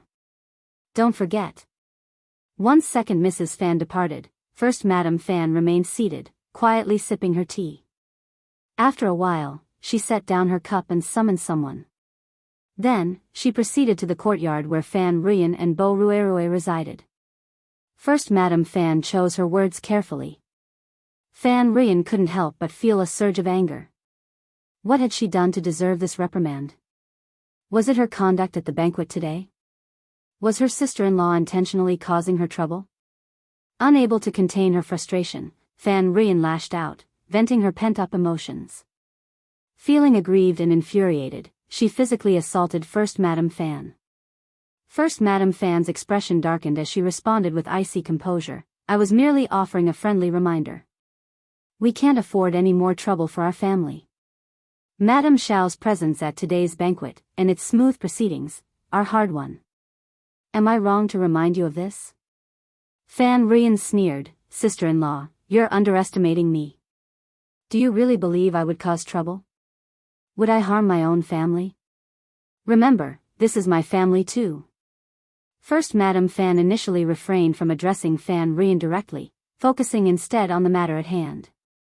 However, she couldn't ignore Fan Ruyan's insinuations. Nevertheless, she chose not to engage further.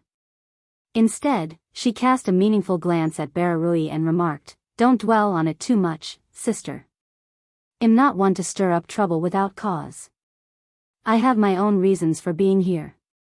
It's unusual for me to visit Madame Xiao when I have free time. Naturally, I'm curious.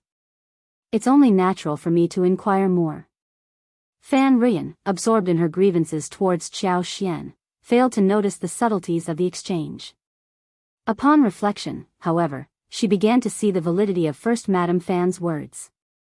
Bai Ruerue was taken aback, feeling a bit flustered by the sudden attention.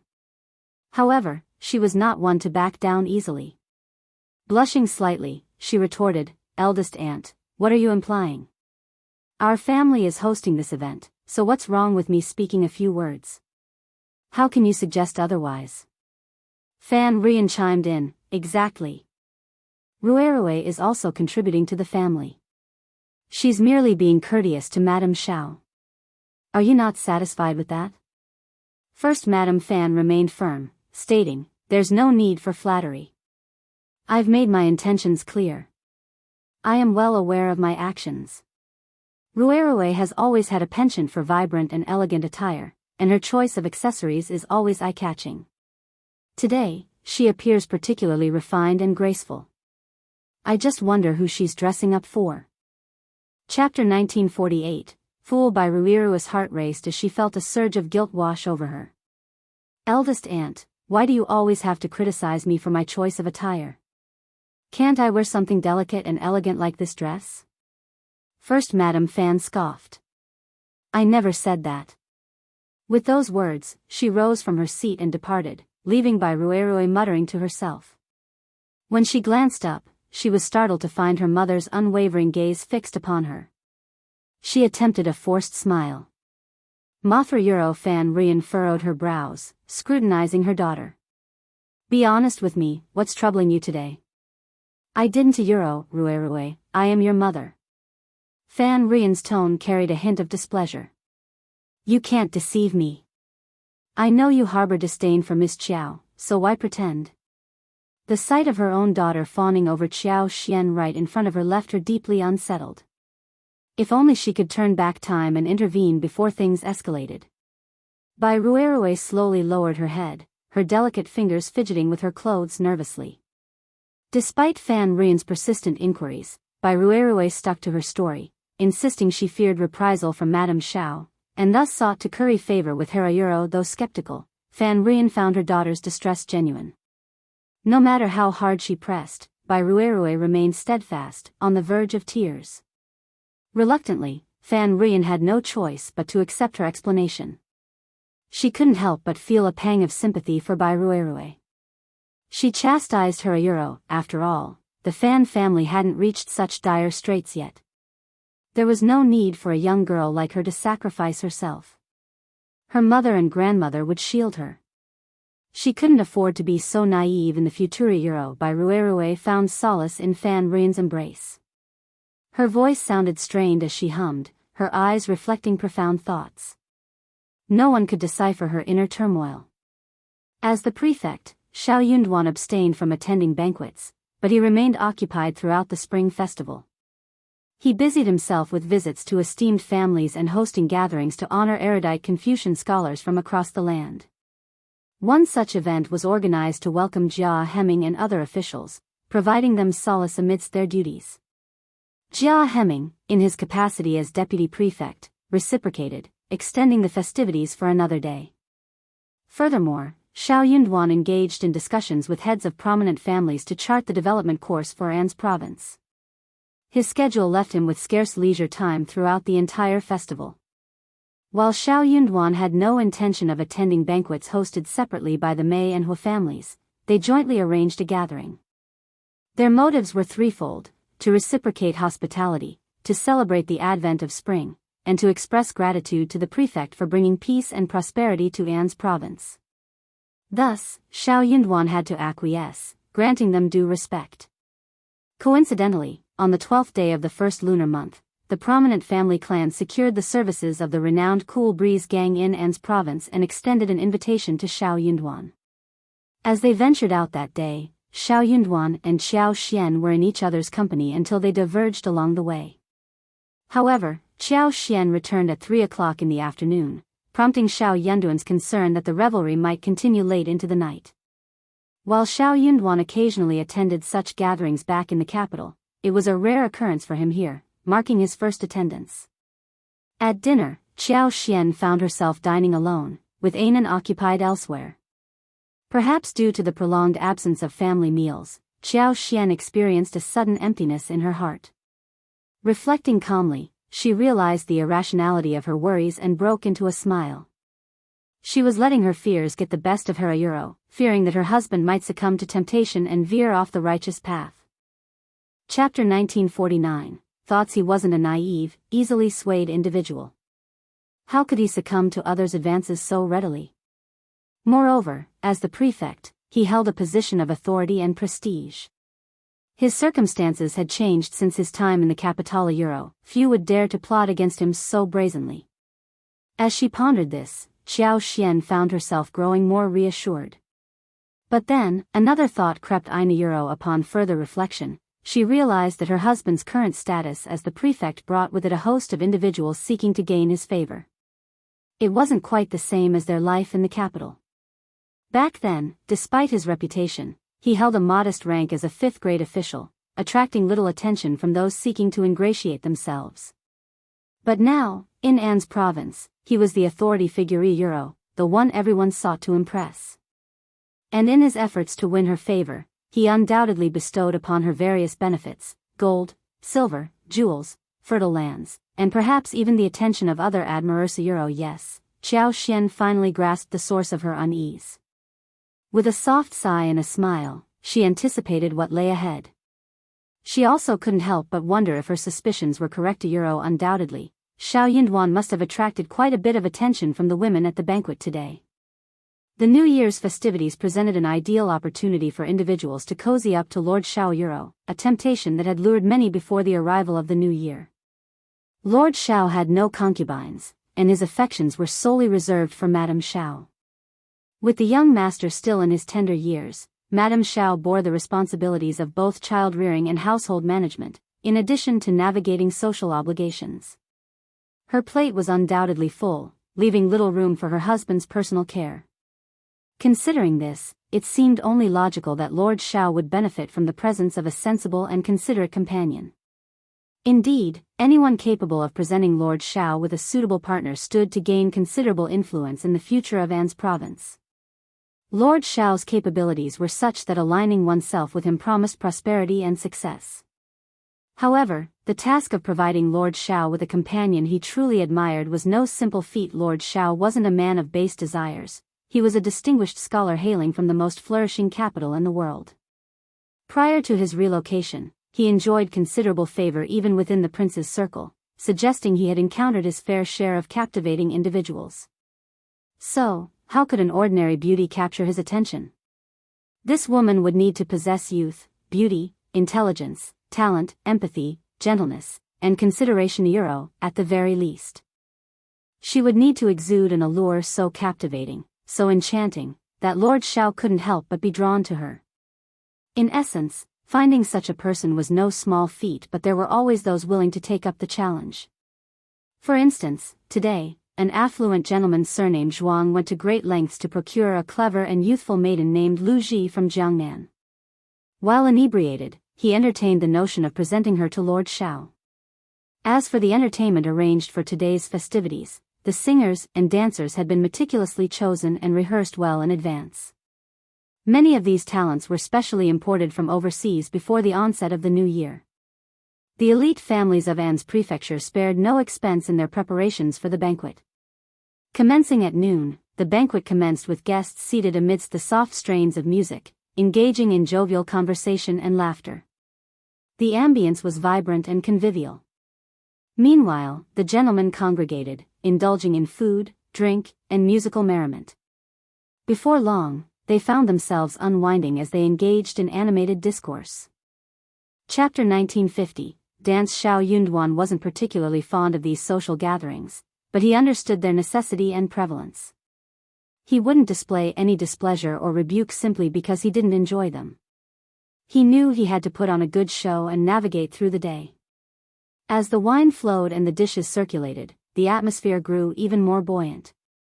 Conversations grew livelier, with some attempting to introduce risque, humor into the mix. Observing Xiao Yunduan's disapproving frown, they promptly ceased their inappropriate banter.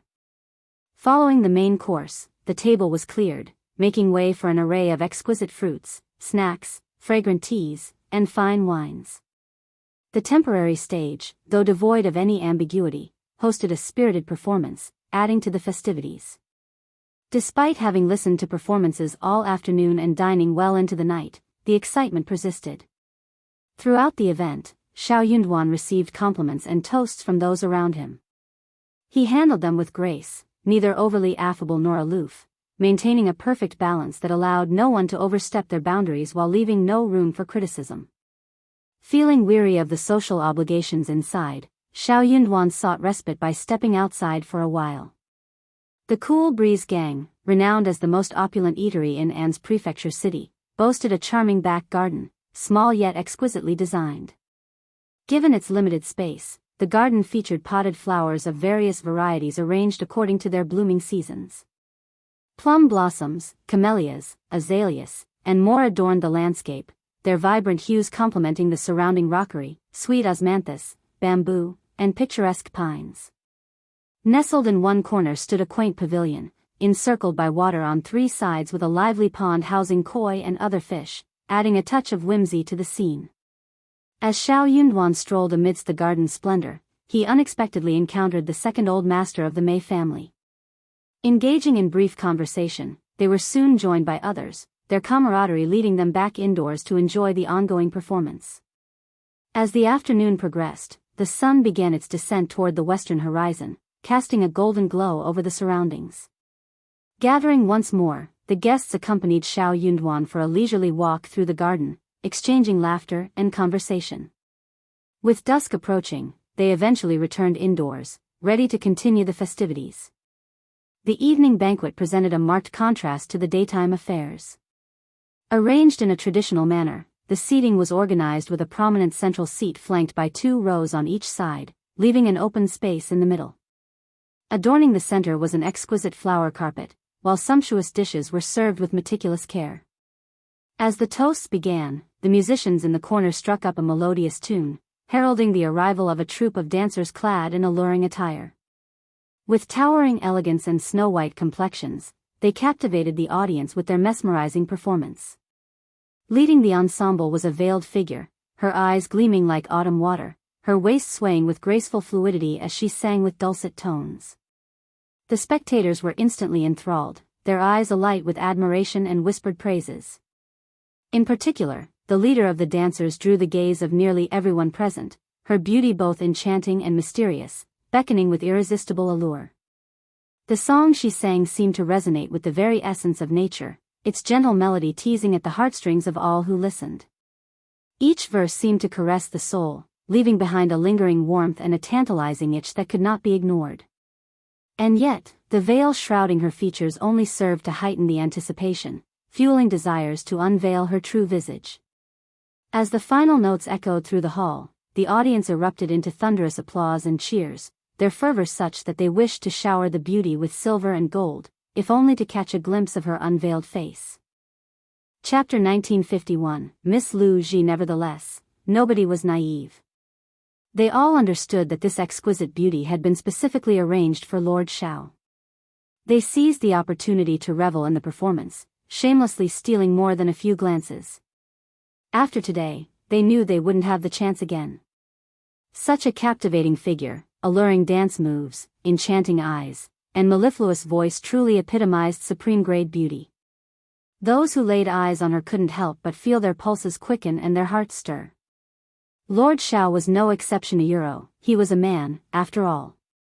It was only natural for him to desire such a treasure that had practically been delivered to his doorstep.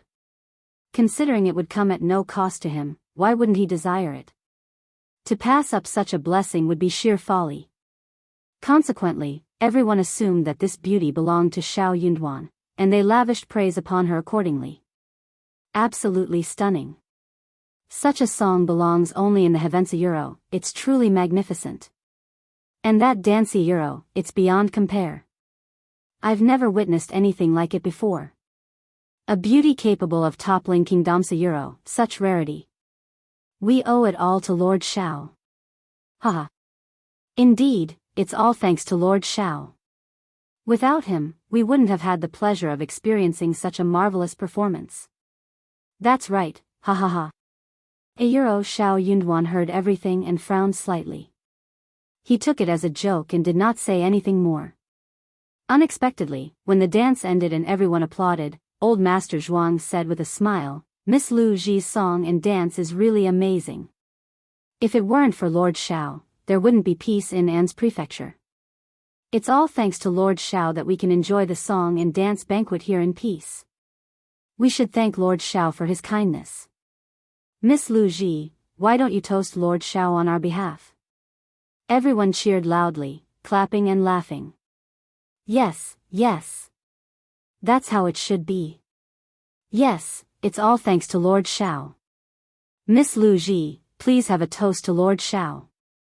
A few more toasts. True. Miss Lu Ji still had not taken off her veil, but she smiled at Xiao Yunduan with a charming smile. She raised her hand and walked towards Xiao Yunduan with the small white jade wine glass in her hand. The cloud-like dress brought with it a faint elegant fragrance, making one feel relaxed and happy. As the captivating fragrance wafted through the air, many couldn't resist leaning in to catch a whiff, though they made sure not to betray their inner desires too overtly, lest they reveal their less than admirable intentions. Seating herself gracefully beside Xiao Yunduan, Lu Ji extended her glass to him, taking the opportunity to draw closer. Lord Euro, however, Xiao Yunduan deftly sidestepped her advance, gently pushing her back with a furrowed brow.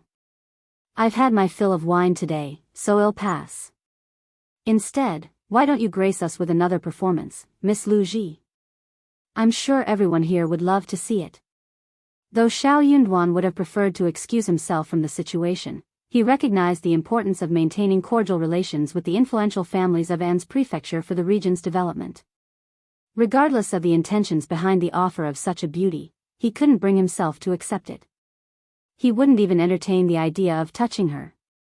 Unaware of her upbringing or background, he could only perceive her as tainted.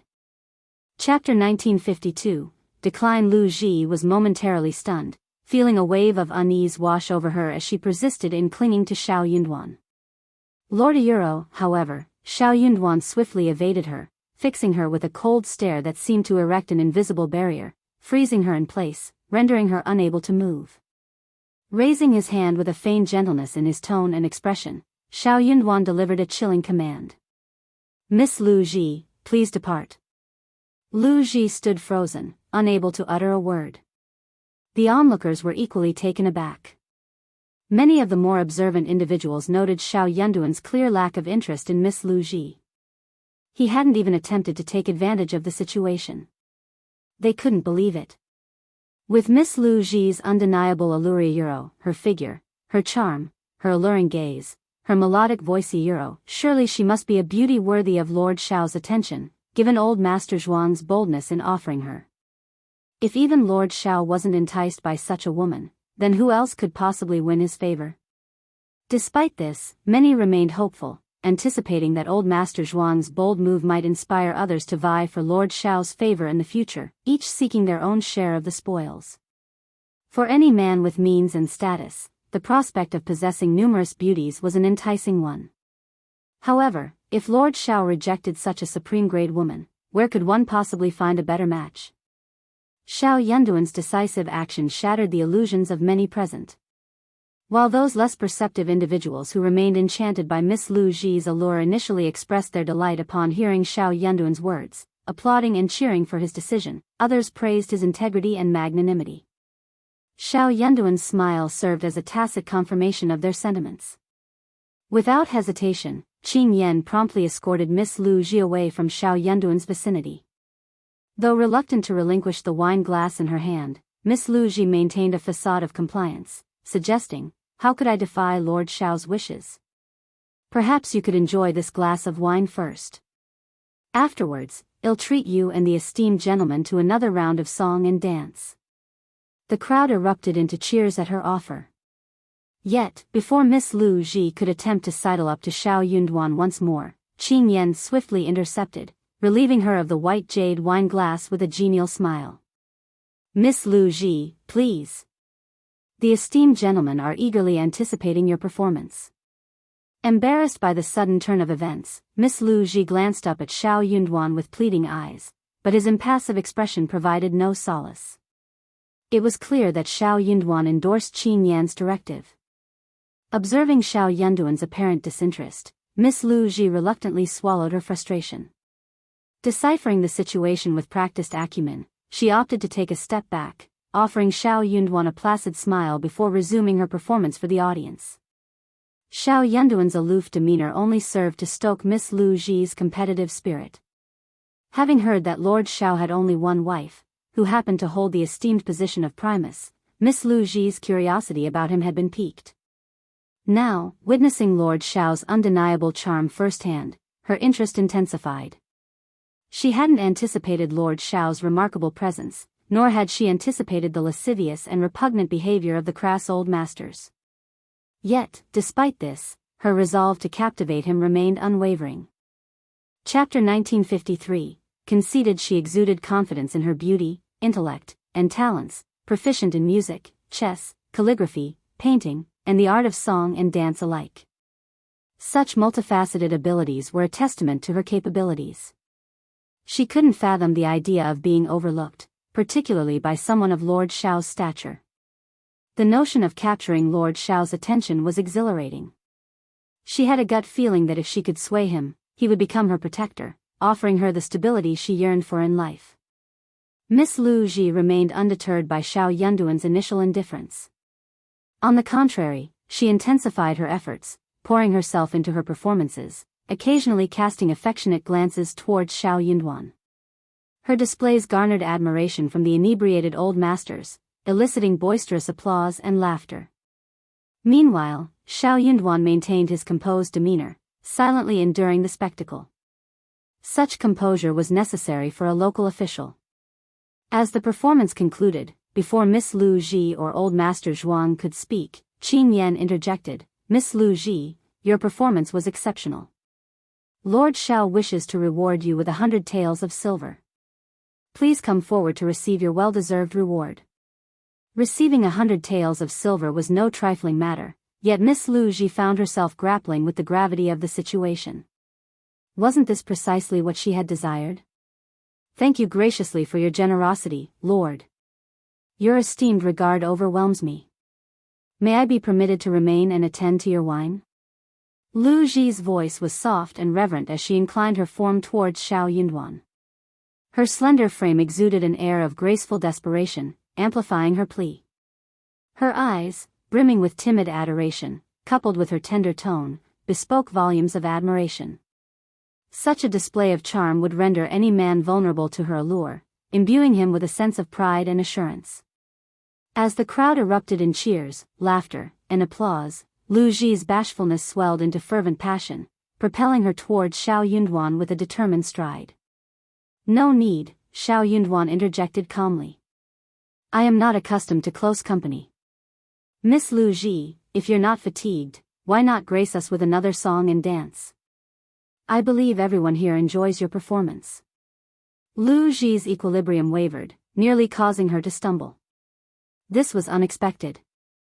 After expending herself in 2 rigorous performances, she found herself slightly breathless and drenched in perspiration. How could she muster the strength for an encore? To falter now and risk humiliation before Himayuro, how could she endure it? Old Master Zhuang appeared poised to interject, but a meaningful glance from First Old Master Mei prompted him to reconsider. Clearing his throat, Old Master Zhuang attempted to diffuse the tension. Given Lord Xiao's preferences, Miss Lu Ji, perhaps it's best to graciously withdraw. There will be ample opportunities for performances in the future, ha ha ha. Xiao Yunduan offered no rebuttal, seemingly disinclined to engage in debate. This wasn't the appropriate time for such discourse. As for whether Old Master Zhuang's remarks held any hidden implications, Xiao Yunduan remained indifferent. There was no need to read too deeply into it, as nobody held sway over him with mere words. Observing Xiao Yunduan's lack of objection, Lu Ji's enthusiasm surged. She offered another shy smile and a respectful bow before Xiao Yunduan, her gaze lingering momentarily before she gracefully took her leave. Perhaps Xiao Yunduan was simply uncomfortable with public displays of affection. Lu Ji had encountered such individuals before, so this behavior didn't strike her as unusual. With this thought in mind, Lu Ji's confidence swelled even further. Following Lu Ji's departure, the festivities continued with additional performances of song and dance. While these displays were commendable, showcasing a bevy of talented beauties, none quite matched the captivating allure of Lu Ji. Chapter 1954, berating with this incident unfolding, the atmosphere among the attendees grew noticeably strained. Approximately an hour later, Xiao Yunduan announced his intention to depart, prompting the guests to take their leave in succession. The Mei family and the Hua family bid farewell to Xiao Yunduan and politely declined any further invitations.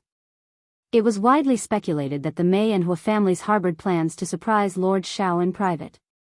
Despite any envy or curiosity stirred among the other guests, none dared to vie with these esteemed families. Upon entering his carriage, Xiao Yunduan found an unfamiliar pair of master and servant awaiting him. The maid, in particular, possessed striking features, a sharp, oval face and delicate contours illuminated by the dim night. Her fair complexion accentuated her beauty, but it was her captivating eyes that truly commanded attention, mesmerizing, alluring, and flirtatious. For a moment, Xiao Yunduan found himself momentarily taken aback, as if encountering this woman for the first time. The woman suppressed a coy laugh behind her hand before speaking timidly, "My lord, I am Lu Ji. I hold you in great admiration and am willing to accompany and serve you. I offer myself as a humble servant and maid, with no regrets for the rest of my days. Please grant me this wish." Xiao Yunduan's expression darkened. Suddenly, it became clear why she seemed so familiar. Get off here. Lord. Don't make me say it a second time. Not everyone can board my carriage if they want to. Who asked you to come up? How dare you? Lord, you're wise. I definitely didn't mean to offend you. "I just euro, you have already offended me," Xiao Yunduan said coldly. "You came up without my permission, that is an offense. Buta euro, if you refuse to disembark, shall I have someone assist you?" Xiao Yunduan's stern words jolted Lu Ji, leaving her no room for further argument. She timidly grasped the maid's hand and hastily exited the carriage.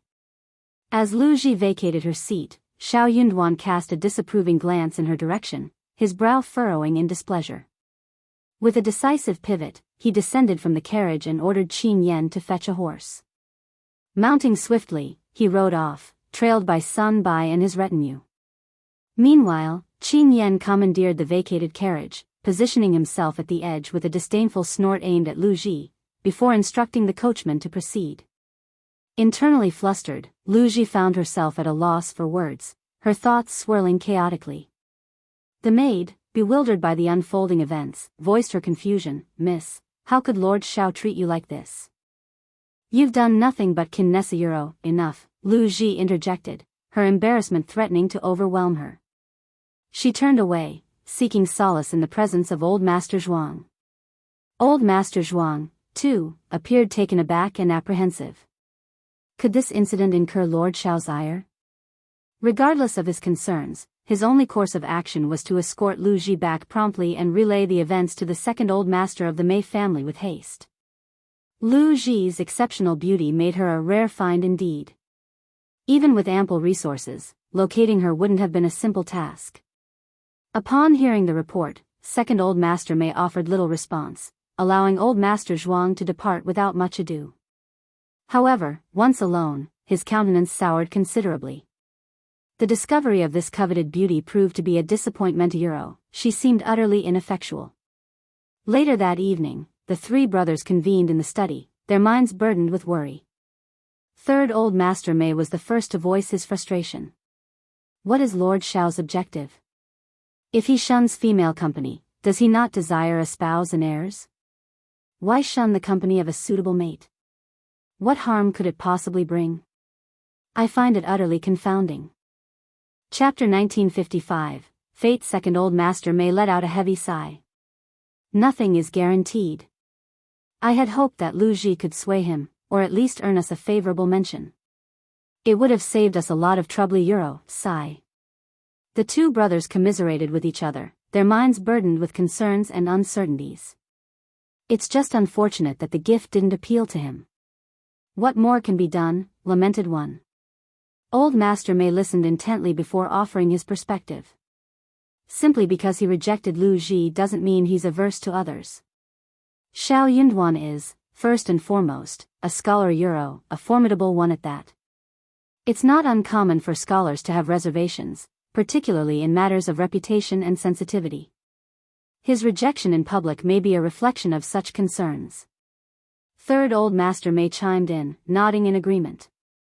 Indeed, scholars often conceal unsavory habits behind a facade of piety. It appears that Xiao Yunduan values his reputation greatly. Perhaps presenting him with a more discreet option would yield better results?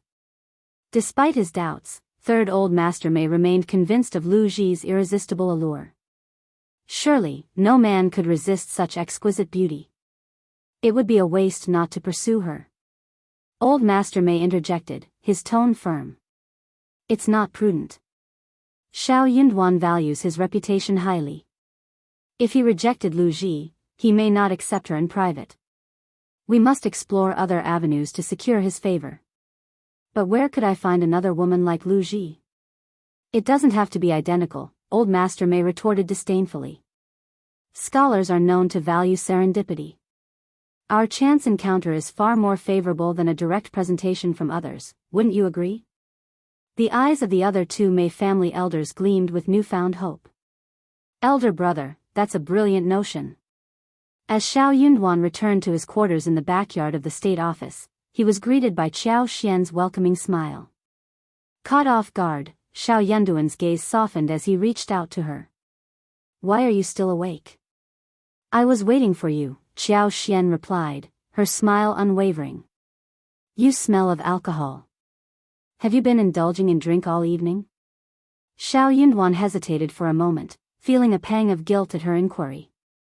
He was wary of the implications of the cosmetic scent on his clothing, fearing his wife's suspicions. With a forced smile, he responded, "No, I was simply enjoying the entertainment. I'm going to freshen up now. My wife is expecting me in our chamber."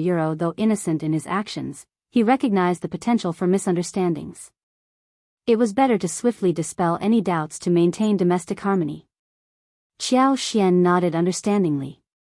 "Go ahead." Xiao Yunduan planted a kiss on her cheek before grinning, "Wait for me." With that, he shuffled off. Xiao Xian wrinkled her nose and let out a small scoff. She had a keen sense of smell, easily detecting the lingering scent of cosmetics on her husband's clothes. Though somewhat awkward, she dismissed any lingering doubts. It was customary for such gatherings to feature dancers and courtesans, their presence accompanied by a cloud of perfume filling the air. However, Xiao Xian couldn't help but feel a twinge of disappointment. With her husband increasingly attending such events, her own happiness seemed destined to diminish. After a refreshing shower, Xiao Yunduan returned to their bedroom, feeling invigorated. Xiao Xian was lounging against the bed's headboard in her apricot-colored pajamas, her loose black hair cascading over her shoulders. The soft fabric draped loosely around her form, and in the gentle glow of the room, she exuded an air of delicate allure and languid charm. Chapter 1956, Is There a Beauty? As the faint sound of footsteps approached, Xiao Xian glanced up and exchanged a smile with her husband. Xiao Yunduan's eyes brimmed with tenderness. Despite their years of marriage, Xiao Xian still managed to evoke a shy flutter in his heart. Her cheeks flushed, and she found herself unable to meet his gaze. "My dear wifey." Xiao Yunduan's chuckle was soft as he enveloped her in his embrace, casting them both in gentle shadows. The scent of fresh water mingled with the familiar aroma of his presence, suffusing the air with a pleasant warmth. Xiao Xian's cheeks grew hot as she kissed him tenderly, her breath quickening with each passing moment. The familiar rush of desire left her feeling lightheaded. The room was steeped in an enchanting ambience, the air thick with anticipation.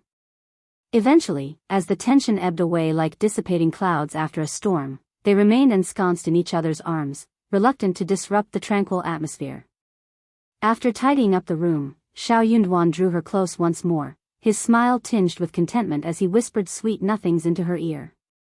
Xiao Xian indulged in playful banter, running her fingers through his hair.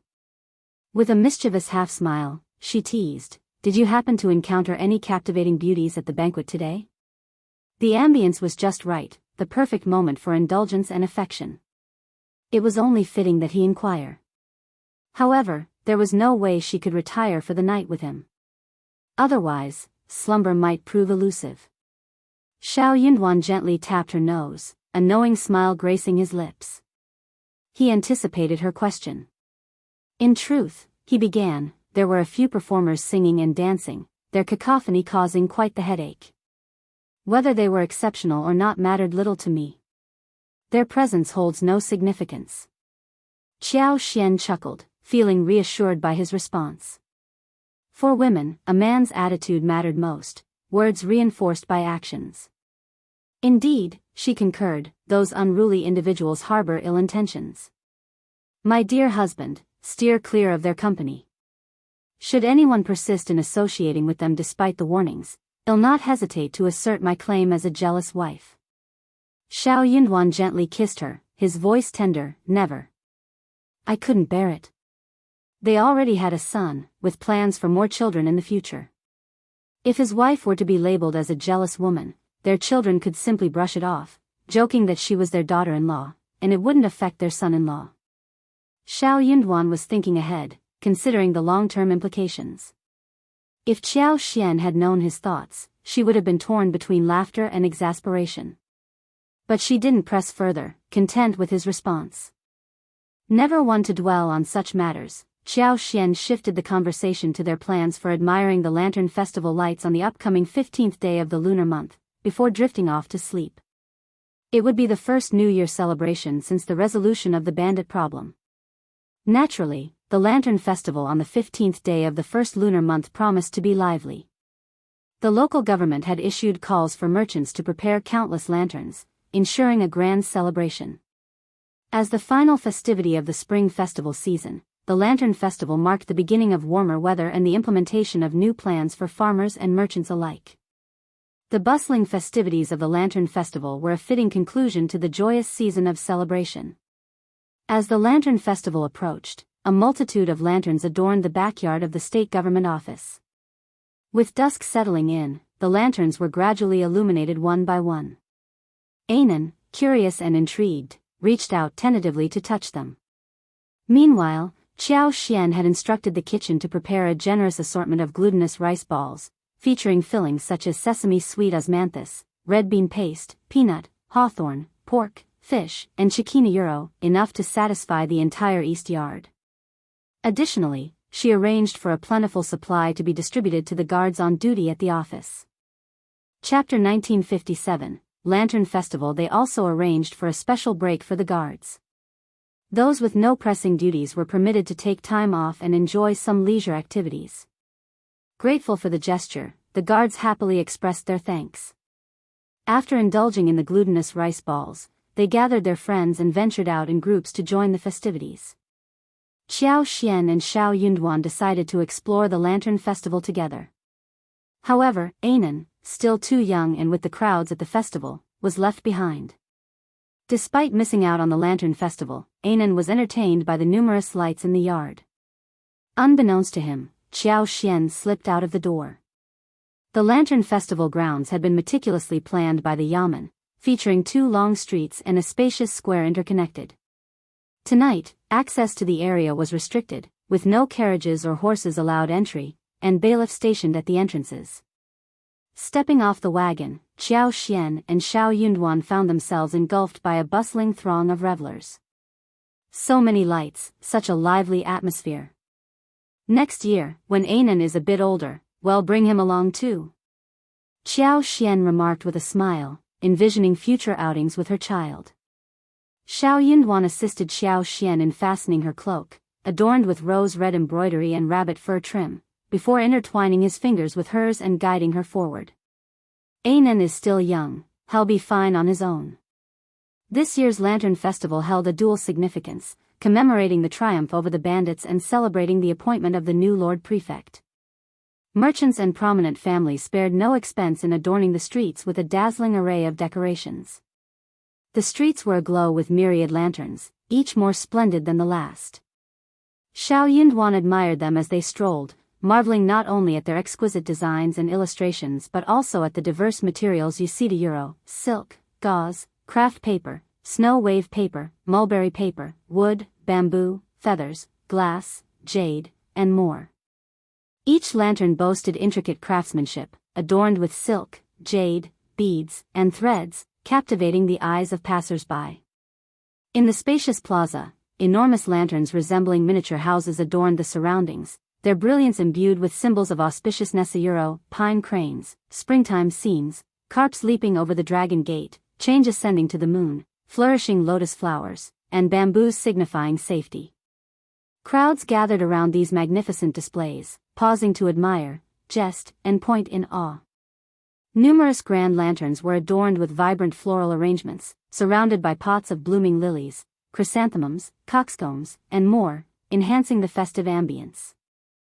Xiao Xian was filled with excitement, unable to contain her praises.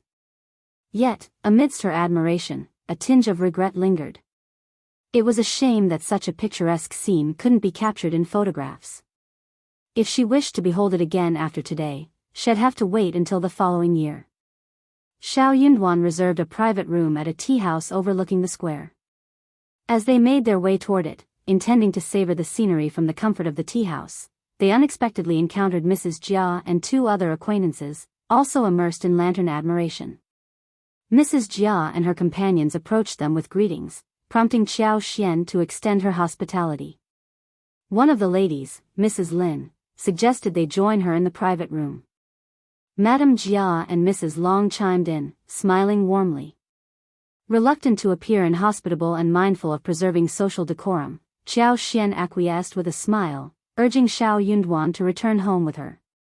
The 3 ladies were delighted by Xiao Xian's decision, bidding farewell to Xiao Yunduan politely before accompanying Qiao Xian to the tea house. Chapter 1958, Accident. Xiao Yunduan sighed helplessly, resigning himself to the situation. It was disappointing that he had taken his wife out to enjoy the lanterns, only for her to be whisked away by Mrs. Jia. Thankfully, they had spent most of the evening shopping, otherwise, his disappointment would have been even greater. With Qiao Xian now occupied, Xiao Yunduan found himself reluctant to venture to the tea house alone. Feeling somewhat foolish sitting by himself amidst the bustling crowd, he decided to head back the way they came. Considering the scale of the Lantern Festival, the government had undoubtedly made extensive preparations. Bailiffs were stationed strategically, and city gate patrols remained vigilant. Qiao Xian was accompanied by Li Xia, Li Qiu, Mian, and Yi, while Xiao Yunduan had Sun Bai and his men ensuring his safety. However, Xiao Yunduan hadn't anticipated causing trouble while out shopping. As he navigated the bustling market, a sudden shove sent him off balance, causing him to collide with a woman. She let out a cry of surprise as the delicate glass lantern she held slipped from her grasp and shattered upon impact. Feeling somewhat embarrassed, Xiao Yunduan glanced around, grateful that his current disguise had kept his identity hidden. It wouldn't have looked good for the dignified lord of the prefect state to be seen causing such a mishap. Xiao Yunduan instructed Sun Bai, who was nearby, to handle the situation and compensate the girl for the broken lantern before leaving promptly. The girl's expression froze in disbelief. Lord Xiao hadn't even spared her a glance. Sun Bai, accustomed to handling matters efficiently, approached the girl. Having served in the Crown Prince's East Palace, he was well versed in dealing with various situations. Observing the timing of the collision, occurring shortly after Madame Jia's departure, and the subsequent breakage of the girl's lantern, he couldn't help but find the circumstances suspicious. His gaze towards the girl grew more guarded. "Miss, how much is this glass lamp worth? I will compensate you accordingly." The girl forced a smile, insisting, "You can't blame that young gentleman just now. It was my own carelessness. I cannot accept compensation from you. Miss, you're being too modest. Our master wouldn't want to owe anyone. It's better to accept compensation." Though she refused compensation now, there was no telling what complications might arise later. It was better to settle the matter promptly to avoid future disputes. The situation took a more serious turn due to Xiao Yunduan's status as the lord of the prefect. The girl attempted to refuse the compensation once again, but found herself unable to do so. To her surprise, she noticed that the individuals who had pushed her had not yet departed. They lingered nearby, pointing and laughing amongst themselves, seemingly discussing something. With a determined glare, the girl confronted them, angrily pointing them out. "You're the ones who pushed me just now, causing me to accidentally bump into that young gentleman and break the glass lamp. You should be responsible for compensating for it. Xiaoyi, Xiaochun, don't let them leave. They need to pay." Her two maidservants swiftly obeyed, rushing over to confront the individuals and demand compensation. Tensions escalated rapidly, and the atmosphere grew charged with conflict. Chapter 1959, Misunderstanding. Amidst the escalating argument, Sun Bai, accompanied by his subordinate, found himself unable to depart immediately. Frowning inwardly, he couldn't help but cast a reproachful glance at the woman embroiled in the dispute. In his mind, Sun Bai couldn't comprehend why such a fuss was being made over a mere glass lamp. Regardless of its value, there was a limit to its worth. His lord was certainly not lacking in wealth, he could easily afford to compensate for it, no matter the cost. Sun Bai was certain that Xiao Yunduan wouldn't haggle or fuss over such a trivial matter. Why, then, was this woman causing such a scene? Watching the woman's two maidservants engage in heated argument with the others only served to heighten Sun Bai's irritation. However, he opted not to intervene. After all, it wasn't his place to mediate. Besides, taking sides would only complicate matters further. Deciding to observe from the sidelines and await a resolution, Sun Bai failed to realize the implications of his inaction. This was the Lantern Festival, a bustling event teeming with crowds. It was a magnet for onlookers eager to witness any spectacle.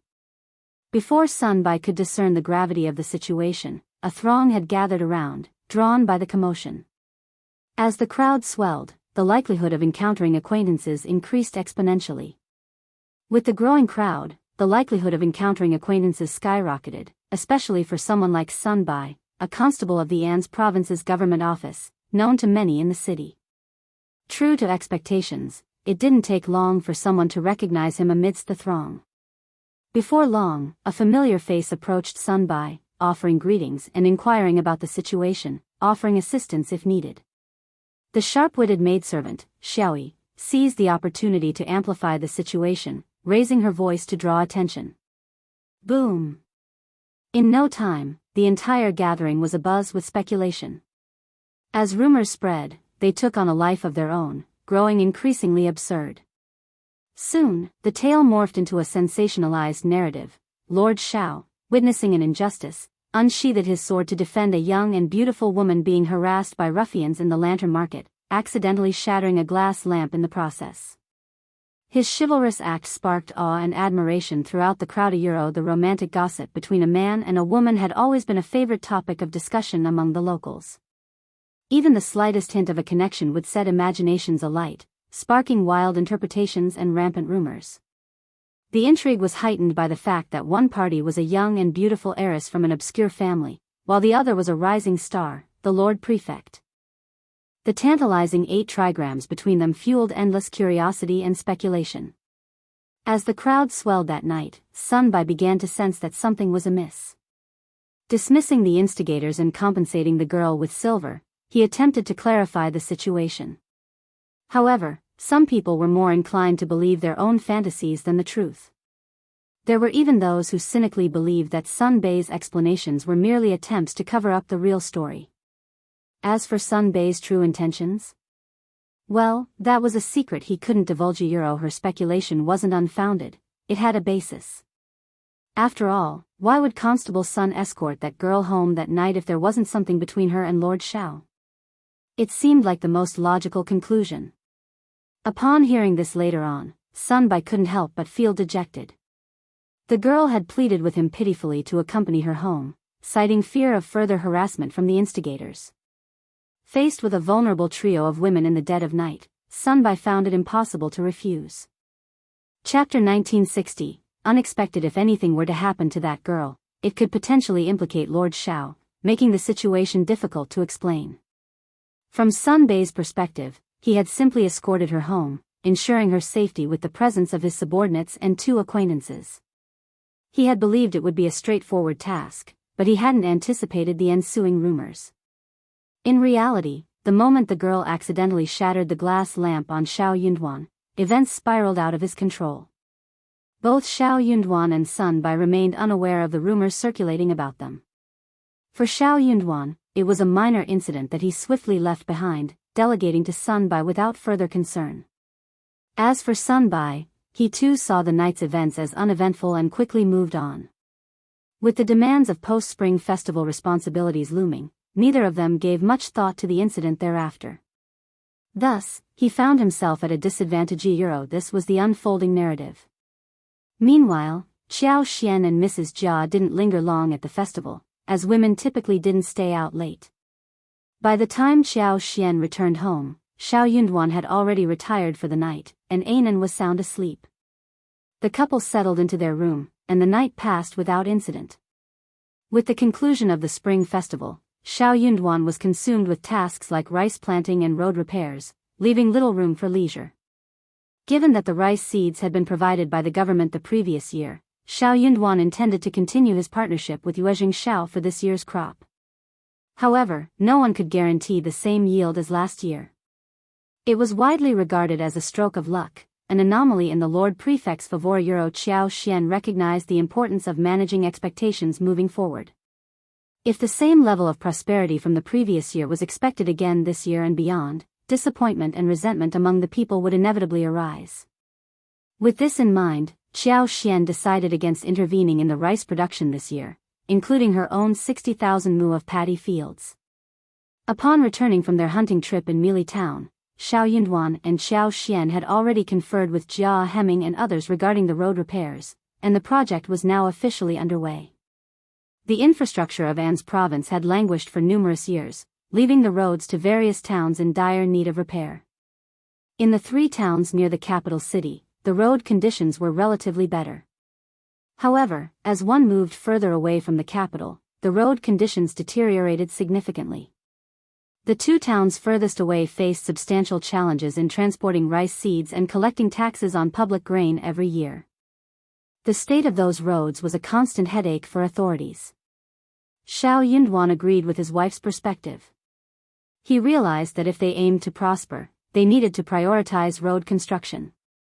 Inadequate transportation infrastructure would hamper the exchange of goods, hindering commoners from bringing out specialty products for sale. Their own families' experiences underscored this point. To achieve prosperity, they needed to engage in commerce. Engaging in commerce didn't necessarily mean everyone becoming a merchant. Their family could sell various products like tea leaves, silver fungus, medicinal herbs, mushrooms, and fruits for profit. However, the lack of a reliable road network made buying and selling incredibly inconvenient. Following the 15th, Xiao Yunduan dispatched a reliable scribe to enlist locals familiar with the terrain to survey and record the land, laying the groundwork for road construction. Chapter 1961. Busy. Most of the road repairs involved filling in the original foundation and widening some sections.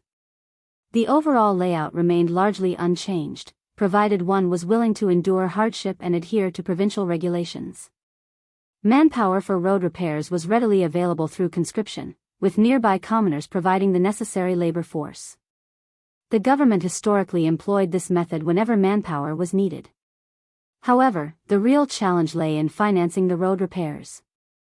Procuring materials such as stone, wood, sand, and essential medical supplies, particularly trauma medication, required significant funds. Additionally, providing daily meals for laborers was essential, as Xiao Yunduan insisted on ensuring they worked on full stomachs. Laborers engaged in physical work typically consumed large quantities of food, often requiring 5 or 6 fist-sized steamed buns each or even more to feel satisfied. Meeting these financial demands posed a considerable obstacle. While the state office's finances had improved somewhat, they were not yet affluent enough to freely allocate funds for such projects.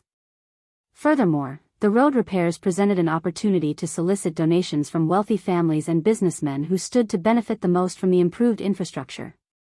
Xiao Yunduan had been actively engaged in negotiations for contributions in addition to his regular duties.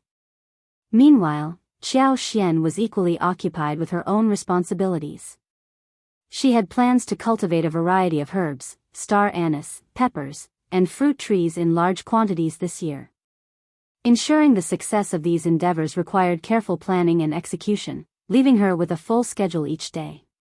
Despite their busy lives, the couple still found moments to express their affection for each other and spend quality time with Anan. Unbeknownst to them, rumors were circulating widely among the elite families, but they had yet to reach the general public. As days passed swiftly, 5 days had already slipped by unnoticed. 5 days was enough to confirm the rumors in the public's heart. Xiao Yunduan and Xiao Xian did not come out to refute the rumors, and even those who did not believe it at first started to believe it. If Xiao Yunduan had taken action when the rumors first began to circulate, perhaps he wouldn't be so frustrated now. On this particular day, Mrs. Jia approached Xiao Xian with a hesitant demeanor, as if she had something to discuss. When Xiao Xian inquired with a friendly smile, Mrs. Jia hesitantly brought up the rumor she had heard. "I've heard a rumor that Lord Xiao has set his sights on the 3rd daughter of the Lu family and intends to take her as his concubine," Mrs. Jia murmured. "They say the 3rd daughter of the Lu family is gentle and kind-hearted, not one to stir up trouble. But with the Mei family's influence, Lord Xiao wouldn't dare disrespect his wife, would he?" Xiao Xian was taken aback, her mind reeling with disbelief. The 3rd daughter of the Lu family? How was she connected to the Mei family? And my husband, liking her? Where on earth did you hear such nonsense? Xiao Xian found the idea preposterous. While it was true that wealth could sometimes change a person, there had to be some indication, some shift in behavior. Yet, for the past few days, her husband had been affectionate and attentive, showering her with affection. They had made plans to spend quality time together, enjoying leisurely outings with Anan and even discussing future trips to Lyoha Manor for hunting and exploration. Chapter 1962, Ridiculous. Why would Xiao Yunduan suddenly fall for the third daughter of the Lu family? After all, Xiao Yunduan was just a prefect in a remote area, recently emerging from a perilous situation. He hadn't even reached a high rank yet, and their good days were just beginning. It seemed absurd for him to act so arrogantly. Mrs. Jia was equally surprised by Qiao Xian's reaction. "Madam Xiao, are you serious? Don't you know?" Qiao Xian couldn't help but chuckle. "If I didn't know my husband so well, I might have fallen for it too. It's clearly just baseless gossip. What a ridiculous notion." But her amusement quickly turned to anger. "Who spread such malicious rumors? If I find out, they'll regret it." She couldn't fathom the malicious intent behind spreading such falsehoods. "Butayuro," Mrs. Jia faltered, looking perplexed. "This news has been circulating for days. I heard that Lord Xiao rescued a damsel in distress during the Lantern Festival." Yuro, sensing that something was amiss, Qiao Xian pressed Mrs. Jia for more information. True to her character, Mrs. Jia divulged all she knew, unwilling to hide anything from Qiao Xian. The rumors sounded plausible and confident, and with so many witnesses, it was easy to believe. Lord Xiao had even requested Constable Sun to escort Miss Lu home. The fact that Lord Xiao didn't refute the rumors only fueled their spread. Mrs. Jia couldn't help but sympathize with Qiao Xian when she saw the distress in her eyes. Dealing with such widespread rumors would undoubtedly be challenging. She feared that Madame Xiao might eventually have to acquiesce to Lord Xiao taking Miss Lu as a concubine. If not, regardless of the justification Lord Xiao provided for rejecting her, he would be seen as a heartless villain. Fortunately, third Miss Lu was the daughter of a concubine, and even the niece of the Mei family's first madam couldn't exert much influence. Qiao Xian quickly grasped the situation. Her husband had been framed. It was possible that the Mei family and the Lu family were behind this scheme. However, neither Sun Bai nor her husband seemed to take the matter seriously. They had been preoccupied with other tasks in recent days, and even Songsher and the others were busy. Consequently, while there was likely an uproar outside, their lack of response might be interpreted as either tacit approval or guilt. This was becoming quite troublesome. Although she was only a concubine's daughter, she still had a reputation to uphold. If the situation didn't resolve favorably, it could tarnish her reputation irreparably. This could even force a fabricated relationship to become a reality. Those schemers. Qiao Xian seethed with anger. Mrs. Jia took her leave soon after. The moment she departed, Qiao Xian instructed Mian Mian and Yi to gather information. In truth, if they didn't gather information, they wouldn't know the extent of the situation. However, if they did, the need to ask would be unnecessary. Qiao Xian summoned Xiao Yunduan back. Xiao Yunduan was utterly perplexed, even more so than Qiao Xian. Initially, he had no clue what Xiao Xian was talking about. This only added to the confusion. Who was this third daughter of the Lu family? He didn't know her, nor did he owe her anything. Regarding the incident at the Lantern Festival, it was true that someone had accidentally bumped into him. As the prefect of the state, he had to compensate, regardless of whether he was at fault. Little did he expect it would escalate into such a mess. Xiao Yunduan grew frustrated. What is the Mei family plotting? Qiao Xian couldn't help but feel a twinge of jealousy. Now they all think that my husband is so lonely without anyone to look after him, so he should be showing concern for her. Chapter 1963, Anger. Hadn't it always been like this since ancient times? Officials and merchants colluded. No, they cooperated. One party provided backing, while the other received monetary rewards. The Mei family might not have been the only ones contemplating such actions. It was just that the Mei family had acted first. After all, she was merely a concubine's daughter. So what if the process lacked glory? She was just Theta, a concubine's daughter. Regardless of a merchant's power, they remained a merchant. Offering the daughter of a concubine to an official as a concubine, particularly to a young and promising official with a bright future, wouldn't bring shame to their family. Rather, it would be seen as an honor. Furthermore, it could yield benefits in the future. In any case, the Lu family wouldn't come out at a loss. They must have presented their proposal to Xiao Yunduan, who turned them down. That was why Qiao Xian felt reassured. Now wasn't the time for jealousy. Qiao Xian merely voiced his grievances. The primary concern was how to address this issue. As a local powerhouse, the Mei family wielded significant control over public sentiment. They adeptly manipulated and stoked the flames to ensure events unfolded seemingly naturally, detached from their involvement.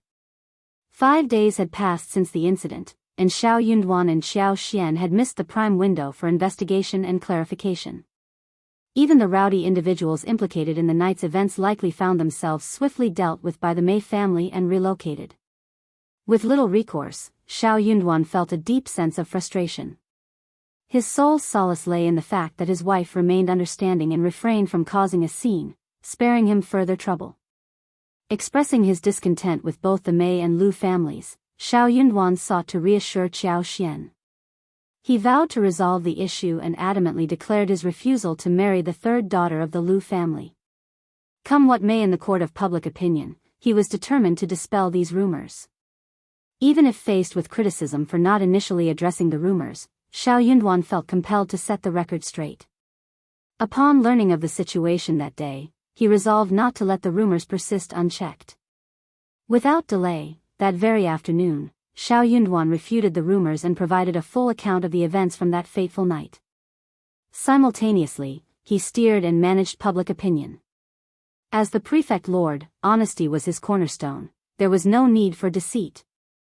If he truly harbored affection for Miss Lu, who happened to be a concubine's daughter, he believed that his sincerity alone would suffice to persuade the Lu family to consent to her joining him. There was no need for him to resort to rumors tantamount to coercion. Hence, this rumor was undoubtedly unfounded and certainly not of his making. His prior silence stemmed from his preoccupation with agricultural matters and road maintenance, leaving him oblivious to external affairs.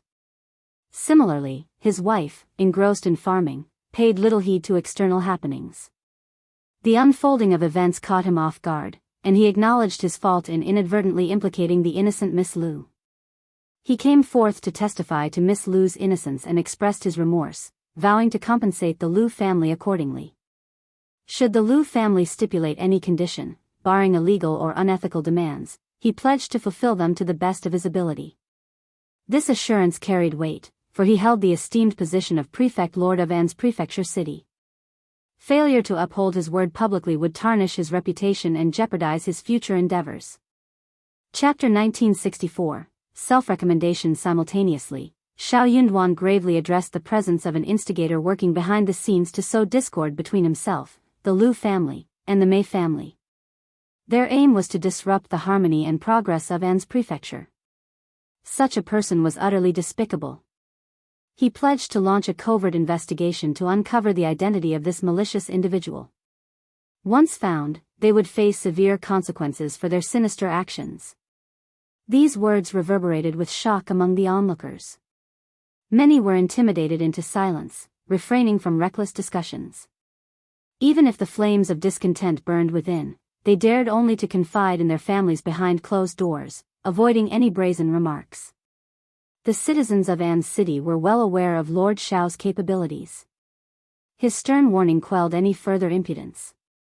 Despite their influence, were they as formidable as the bandits from the 3 villages? To Xiao Yunduan's surprise, second Old Master Lu, the father of third Miss Lu, visited the prefect's office the following day. Reluctantly, Xiao Yunduan appeared, understanding the gravity of the situation, despite his inner discontent. Second Old Master Lu approached with genuine contrition. He bowed deeply to Xiao Yunduan, expressing profound apologies and acknowledging the fault of the Lu family in the unfolding events. He explained that the Lu family had been caught off guard by the rumors, utterly bewildered by the situation. Given the involvement of the prefect lord, they hesitated to make any hasty remarks, fearing inadvertent offense. To do so would be a grave transgression. Hence, they awaited the prefect lord's declaration, hoping to gauge his stance first. Little did they anticipate that the prefect lord, engrossed in his administrative duties, remained unaware of the situation until it had escalated to its current state. The Lu family's shame was palpable. Xiao Yunduan clenched his jaw. Devoid of the Mei family support, Xiao Yunduan found it difficult to believe that the Lu family would feign ignorance and perform a charade before him. As one of An's province's two prominent family clans, the Mei family managed to deceive everyone except him, displaying audacity bordering on arrogance by not even fearing his ire. Xiao Yunduan had little patience for second old Master Lu's lengthy explanations. Cutting him off, he declared the matter resolved. As long as the Lu family remained reasonable, all would be well. His assurances stood firm. If the Lu family harbored any requests within his capacity to fulfill, he would not hesitate to oblige. To his surprise, second old Master Lu made an immediate plea. He implored Xiao Yunduan to take Lu Xianyun as his concubine. Lord Xiao, you've met the girl. She is suitable to serve both you and your wife. The Lu family's sincerity is genuine, and the girl herself is willing. I earnestly hope that Lord Xiao can grant my wish. Lord Xiao, I understand your demanding schedule, and it might be challenging for Madame Xiao to manage alone. Despite my daughter's delicate appearance, she has received a thorough education from her mother. If she accompanies you and Madame, she will undoubtedly adhere to the rules and never overstep her bounds. You can trust in her obedience, Lord. Furthermore, with your formidable capabilities, who would dare to flout the regulations under your watchful eye? Given the circumstances, my daughter is, after all, a woman. This situation is somewhat in addition, perhaps it is fate. It seems too coincidental otherwise, don't you think? Chapter 1965, Three Mei Brothers. Lord, I implore you to grant my request. Second old Master Lu pleaded earnestly. He subtly hinted at Lu Xianyun's upbringing, emphasizing her education in etiquette, painting, and calligraphy since childhood. Should she become part of the Lu family, they would spare no expense on her dowry. Xiao Yunduan found second old Master Lu's words repugnant. Maintaining his composure, he instructed someone to escort second old Master Lu out of the room. The atmosphere within the prefectural government office had changed. Such brazenness and shamelessness were no longer tolerated. Despite his indignation, second old Master Lu refrained from causing a scene, his demeanor darkening as he departed in disappointment. His resilience was noteworthy. Though he left Xiao Yunduan's presence crestfallen, he regained his composure and dignity upon reaching the court's entrance, appearing calm and refined once more. It was as if he was having a great conversation with Lord Xiao. Those who didn't know better would think that he was satisfied. Second old Master Lu did not go home directly. The carriage circled the streets and found a secluded alley with few people. After making many turns, he quietly entered through the corner door at the back of the Mei residence. The three old masters of the Mei family were all at home. It seemed like they were still waiting for him. How's that? How is it? Second old Master Lu smiled bitterly. What did you say? Under the interrogation of the three brothers of the Mei family, second old Master Lu recounted the process of meeting Xiao Yunduan in detail. The more the three brothers of the Mei family listened, the worse their expressions became. Second old Master Lu, the serious second brother-in-law of the Mei family, had always been a little afraid. Moreover, the Mei family was much stronger than the Lu family. Seeing this scene, they could not help but feel anxious and puzzled. However, he did not dare to say anything, let alone ask. Lord Xiao doesn't like anything. What does he want?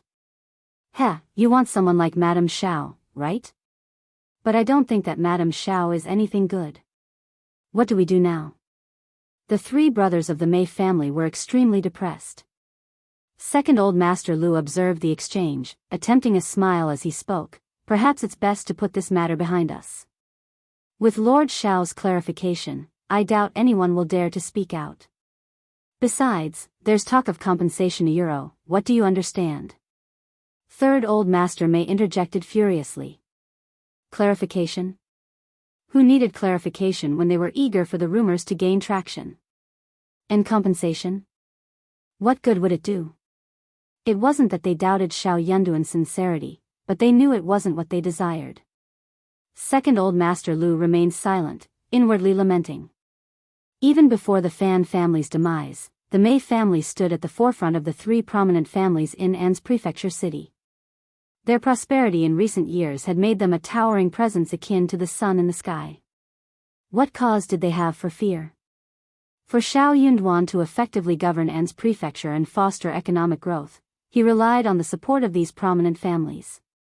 With the Fan family already eliminated, if Xiao Yunduan were to unjustly harm the Mei family, wouldn't he worry about the repercussions from other influential families? If the region were to destabilize, he, as the governing official, could forget about maintaining stability. Surely, he wasn't so foolish. He struggled to comprehend their intentions. Chapter 1966. One direct strike. First Master Mei asked Second Old Master Lu to go back first. The moment he left, the three old masters of the Mei family became even more frustrated. Elder brother, I feel uneasy. It won't be good if this matter isn't resolved. Lord Xiao is so difficult to deal with. Elder brother, what should we do? Alas. Old Master Mei also felt unprecedented frustration. Lord Xiao wasn't motivated by wealth or enticed by beauty, and his family couldn't offer him power. It seemed he lacked any other interests. Even if he did have hobbies, his family likely couldn't provide anything to captivate him. With his abundant wealth, wouldn't he simply procure whatever he desired? Consider his swift acquisition of the vast land around Liuhe Fort, not to mention the 60,000 mu of fertile land and numerous shops formerly belonging to the Fan family. He made these purchases without hesitation. Not to mention, the state government still owed their family over 100,000 taels of silver. Even if they resorted to force, they wouldn't stand a chance against him. It was like facing an impregnable fortress. What could they possibly do against such a formidable opponent? After a pause, Old Master Mei spoke slowly. Do you think Lord Xiao suspects our involvement in the Lu family's affair? Third Old Master Mei, never one for subtlety, blurted out, of course he might. Otherwise, why would the Lu family dare to act?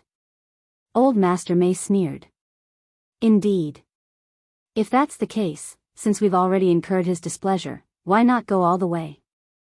Their family didn't necessarily need to be on good terms with Lord Xiao. They simply needed to remain indispensable. Whether the relationship between the Mei and Lu families was coerced or genuinely harmonious mattered little. Thus, when Xiao Yunduan refuted the rumors and silence prevailed, Second Ms. Lu accompanied Lu Xianyun to the state office the day after Second Old Master Lu's visit. They requested to see Qiao Xian. Qiao Xian had just briefed Mianmian, Songshi, and Lu Fu on the impending arrival of the first batch of pepper and fruit trees, instructing them to prepare for planting. She also outlined plans for decorating the mansion at Liuhe Manor. Upon hearing of Second Ms. Lu's arrival, she adjusted her attire with a smirk. The antics of the Lu family were rather amusing. Hadn't her husband already made himself abundantly clear?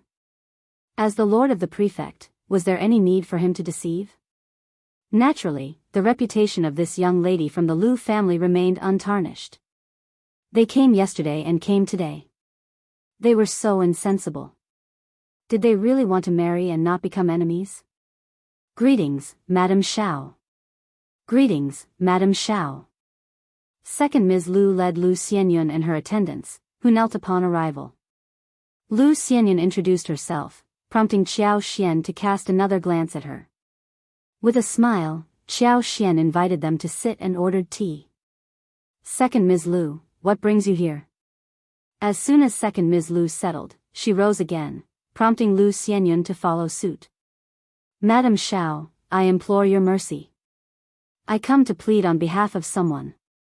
Pretending ignorance, Qiao Xian arched an eyebrow, feigning innocence. That's peculiar. I can't fathom why the Lu family would seek my clemency. Second Ms. Lu, are you jesting with me? I wouldn't dare jest with you, Madame Xiao. No matter your intelligence, dignity, and virtue, I wouldn't dare deceive you. It's all because of this girl. Chapter 1967. Leaving her behind, I understand that the blame has been directed towards the Lu family for this incident. We were sluggish in our response and nearly tarnished Lord Xiao's reputation. I extend my sincerest apologies to you and Lord Xiao. Xiao Xian didn't concern herself with whether this was a retreat or not. An apology was forthcoming, and she accepted it. It's true that the Lu family's reaction to this matter was delayed. Our lord is occupied and genuinely unaware of these rumors. Likewise, I was unaware. Had I known, I would have promptly stepped in to address the falsehoods. Why didn't you dispatch someone to inform us sooner? Allowing these rumors to fester and tarnish your daughter's reputation is quite lamentable. Second Ms. Lu was taken aback. Yes, Madam Xiao, you're correct. Xiao Xian continued. So, your purpose in coming here is to apologize for this? That's unnecessary. Our lord has already quashed the rumors, and he's not one to hold grudges. Once the misunderstanding is cleared, he won't hold you accountable. Second Ms. Lu remained speechless. Xiao Xian had conveyed her message. However, recalling her eldest sister-in-law's counsel, Xiao Xian realized there was more she needed to address, despite having said quite a bit already. However, second Ms. Lu didn't dare to say any nice words or play any tricks. Madame Xiao didn't fall for it at all. Second Ms. Lu feigned ignorance of Xiao Xian's implication, gazing at her with sincerity. Lord Xiao and Madame Xiao, I appreciate your kindness, but not everyone in this world possesses such generosity. There are countless fools who revel in mocking and attacking my third daughter with their vile words. She suffers unjustly. Madame Xiao, today I come to plead, despite the discomfort it brings me, to beseech you to allow the three of us to remain. We have been educated in etiquette and manners since childhood through women's ring and women's training. We are well behaved and modest. We can assist you in shouldering your burdens. Rest assured, Madame Xiao, upon entering your household, she will dutifully obey your instructions and defer to your authority. She will seek your guidance in all matters and never act against your wishes. I implore you, Madame Xiao, to grant her a place to reside and silence those who gossip. I beg of you to show compassion. Lu Xianyun cast a pitiful glance at Xiao Xian before humbly lowering her head and kneeling silently, displaying her submission. Xiao Xian remained silent. Second Ms. Lu persisted, Madame Xiao, forgive me for overstepping my bounds. Lord Xiao is young, talented, and destined for greatness. He may one day ascend to high office. Currently, he lacks a companion, but in the future he will possess wealth and influence beyond your capacity to manage alone. Rather than risk him forming ties with individuals ignorant of his background and beyond your control, it's prudent to plan ahead. I cannot promise much, but I assure you that my third daughter will be faithful and obedient to you. You need only guide her, and the Lu family will not intervene. Chapter 1968, Personally send it back. If you doubt our sincerity, am willing to swear an oath, written and witnessed. I can even have our third miss swear to it. We're earnest in our request, Madame Xiao. Please grant it. Xiao Xian couldn't help but feel perplexed. Why was the Mei family so insistent? Did they possess such discerning taste? Were they so confident in her husband's future success that they felt compelled to issue an early warning? Well, address the future when it arrives. I'm not one to concern myself with long-term planning. After all, circumstances can change unexpectedly, can't they? No plan, no matter how meticulous, can guarantee a smooth journey ahead. I'm rather obstinate and inclined to disregard advice. Second Ms. Lu, there's no need for further discussion. Let's conclude this matter here. If there's nothing else, second Ms. Lu, kindly escort third Miss Lu back. Madame Xiao Liqiao, see our guests off. Yes, second Ms. Lu, this way please. Lixia and Liqiao, irked by second Ms. Lu's persistence, hastened to usher her out. With no alternative, second Ms. Lu rose and departed. Lu Xianyun obediently followed her mother out of the office. However, just as they were about to depart the back office, second Ms. Lu claimed she had dropped her handkerchief and instructed Lu Xianyun to retrieve it for her. Lu Xianyun dutifully turned back to search, only to find herself abandoned as second Ms. Lu departed with the maidservants. Meanwhile, Lu Xianyun, fulfilling her filial duty, eventually located a handkerchief for her birth mother. However, she was not inside the office, rather, she knelt before the east gate of the state government office. Passers-by couldn't help but crane their necks, murmuring in hushed tones and speculating about the situation. Xiao Xian swiftly caught wind of the situation, her expression darkening. Li Xia and the others were taken aback. Has the Lu family lost their minds? How audacious! Madam, what shall we do now? We cannot allow third Miss Lu to kneel there indefinitely. Indeed, it's improper for others to witness this. Those unaware may assume our household mistreats her. This person naturally could not stay there, nor could he be called in. Lu Xianyun was alone. If she was asked to enter the east courtyard now, it would be hard to explain. Li Xia and the others were right. The Lu family was extraordinarily bold. They were blatantly coercing them. Prepare the carriage. I'll take her back myself. Xiao Xian got up. When Xiao Xian came in person, the Lu family had no choice but to open the door. Second Ms. Lu, overwhelmed with guilt, concealed herself and avoided encountering Xiao Xian. Unperturbed, Xiao Xian escorted Lu Xianyun back to First Madame Lu, explaining with a smile, I engaged in a brief conversation with Third Miss Lu, which delayed her return. As I happened to be leaving, I took the opportunity to accompany her back. Now that she's safely home, I must bid you farewell as I have other matters to attend to. The Lu family hadn't anticipated Xiao Xian's swift return with Lu Xianyun. Did Lord Xiao remain unaware of the situation? Madame Xiao's apparent disdain for Miss Lu was unmistakable. She made her decision swiftly and decisively. What could First Madame Lu say? As the matriarch of the family, even amidst the gossip, Xiao Xian, the prefect's wife, asserted that she had detained Lu Xianyun briefly before sending her home. How could First Madame Lu challenge her authority? The family matriarch couldn't afford such a loss of face. While Second Ms. Lu remained absent, Lu Xianyun's biological mother, Concubine Yan, was present. Chapter 1969, Concubine Yan. Before First Madame Lu could respond, Concubine Yan interjected calmly, Madame Xiao, what do you imply? Doesn't Lord Xiao favor our third daughter and wish for her to become his concubine? Have you consulted Lord Xiao about this matter? Is it appropriate for Madame Xiao to dismiss our daughter? Concubine Yan's words were not rooted in genuine knowledge, rather, Second Old Master Lu had instructed her to speak thus.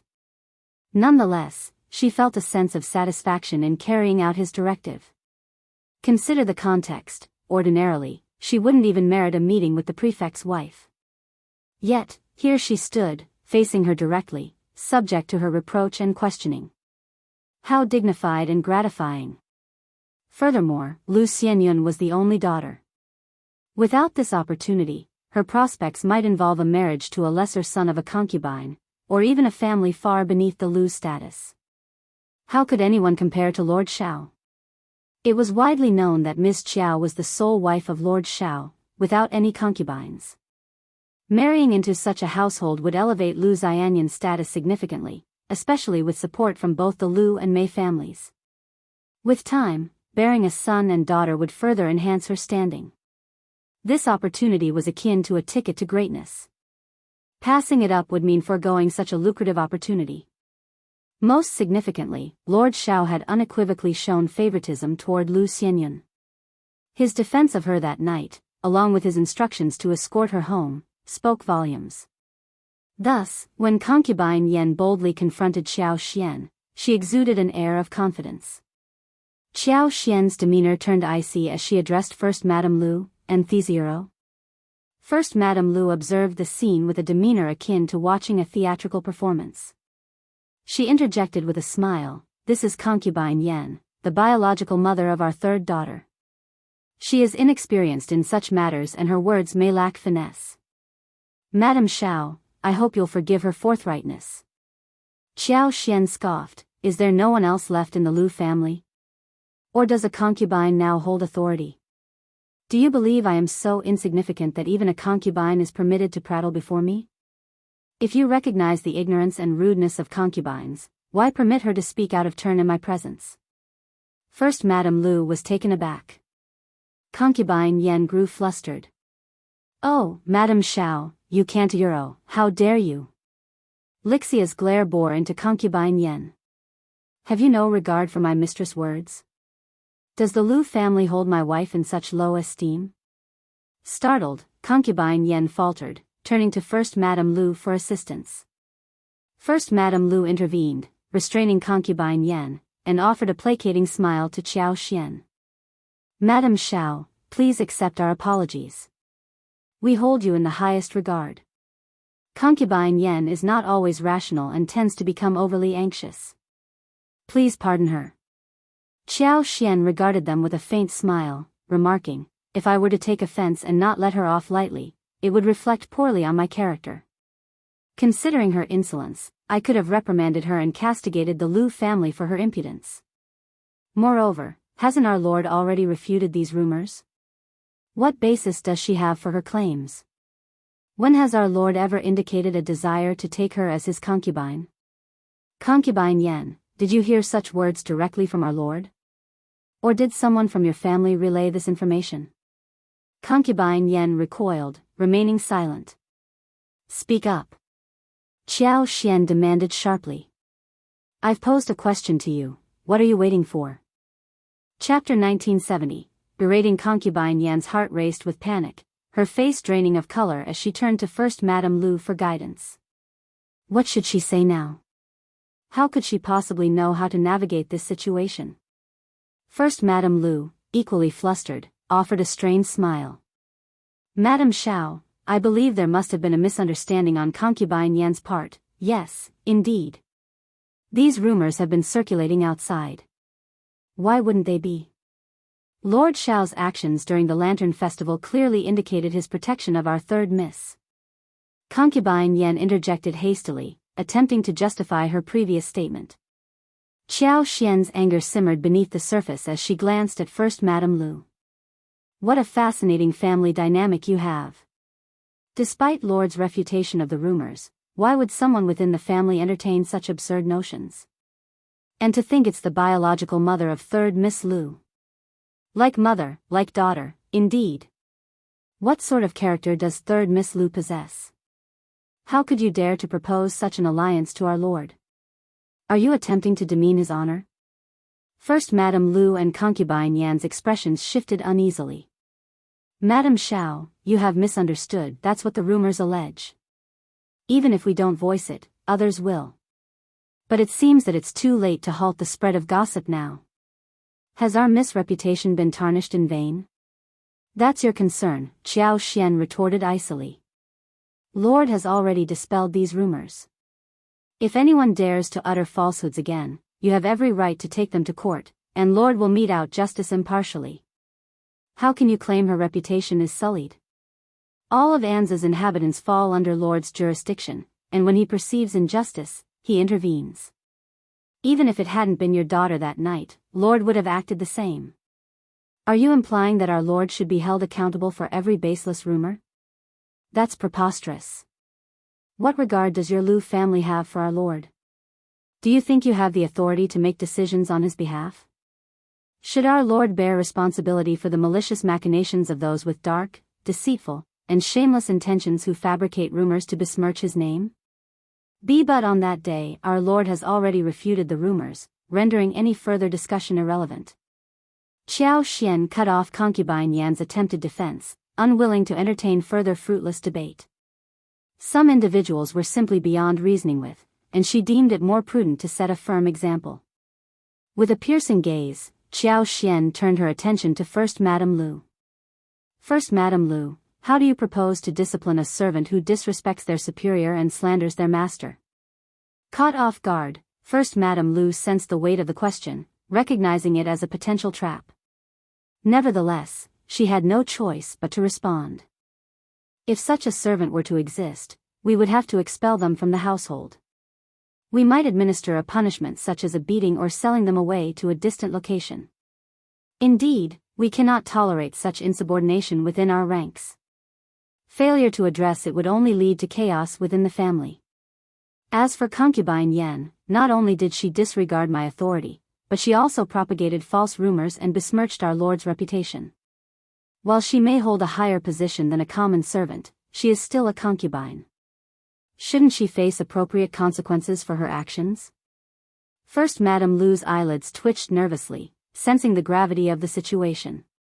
Concubine Yan's panicked plea fell on deaf ears as Xiao Xian continued to address First Madame Lu directly. Are you, First Madame Lu, the esteemed mistress of the Lu family?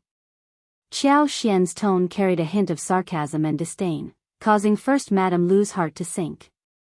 The implications of her response weighed heavily on her, realizing the potential consequences if word of this confrontation were to spread. Chapter 1971. Punishment. Madame Xiao was so persistent that Concubine Yan was going to suffer. First Madame Lu took a deep breath and said in a deep voice, Madame Xiao is right, Concubine Yan should be punished. She should be slapped 20 times and grounded for a month. Xiao Xian did not say anything. Seeing that, First Madame Lu gritted her teeth and said, 30 slaps and 3 months ground. Xiao Xian said with a smile, you are a concubine after all, so that is fine. Please go ahead. He was going to watch Concubine Yan get slapped. First Madame Lu was helpless. Ignoring Concubine Yan's protests, she had no choice but to order the maids to slap her. With Xiao Xian staring at her, the maid did not dare to conserve her energy. She was just following orders, and second old master would not blame her for what happened afterwards. But if she saved her energy, Madame Xiao might say something, and she would be the unlucky one. Concubine Yan was very capable and beautiful. Although she was over 30 years old, second old master Lu still liked her.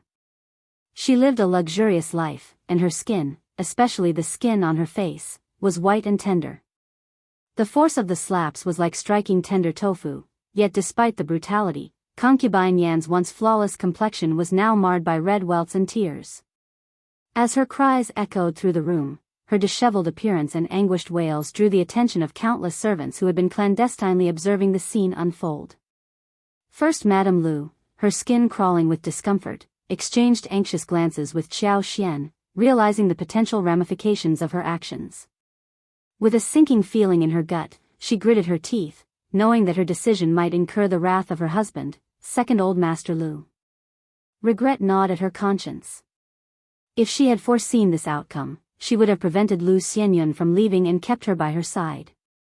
Despite Concubine Yan's tearful pleas, the punishment continued unabated under the watchful eye of Madame Xiao. 30 resounding slaps left her cheeks red and swollen, her once immaculate appearance now disheveled and marred by tears and sweat. Xiao Xian regarded her with a mixture of pity and exasperation. You're just a concubine. Can't you live peacefully? Why invite trouble with your words? Spreading rumors only brings punishment upon yourself. She then turned her attention to the broader consequences of Concubine Yan's actions. Consider your daughter. With a mother like you, her prospects as a concubine's daughter will only diminish.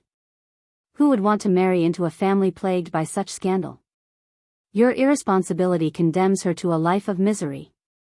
Concubine Yan stared up at Xiao Xian in shock, her realization dawning slowly. First Madame Lu, feeling the weight of Xiao Xian's words, ordered assistance for Concubine Yan, cursing her own misfortune at being provoked in such a manner.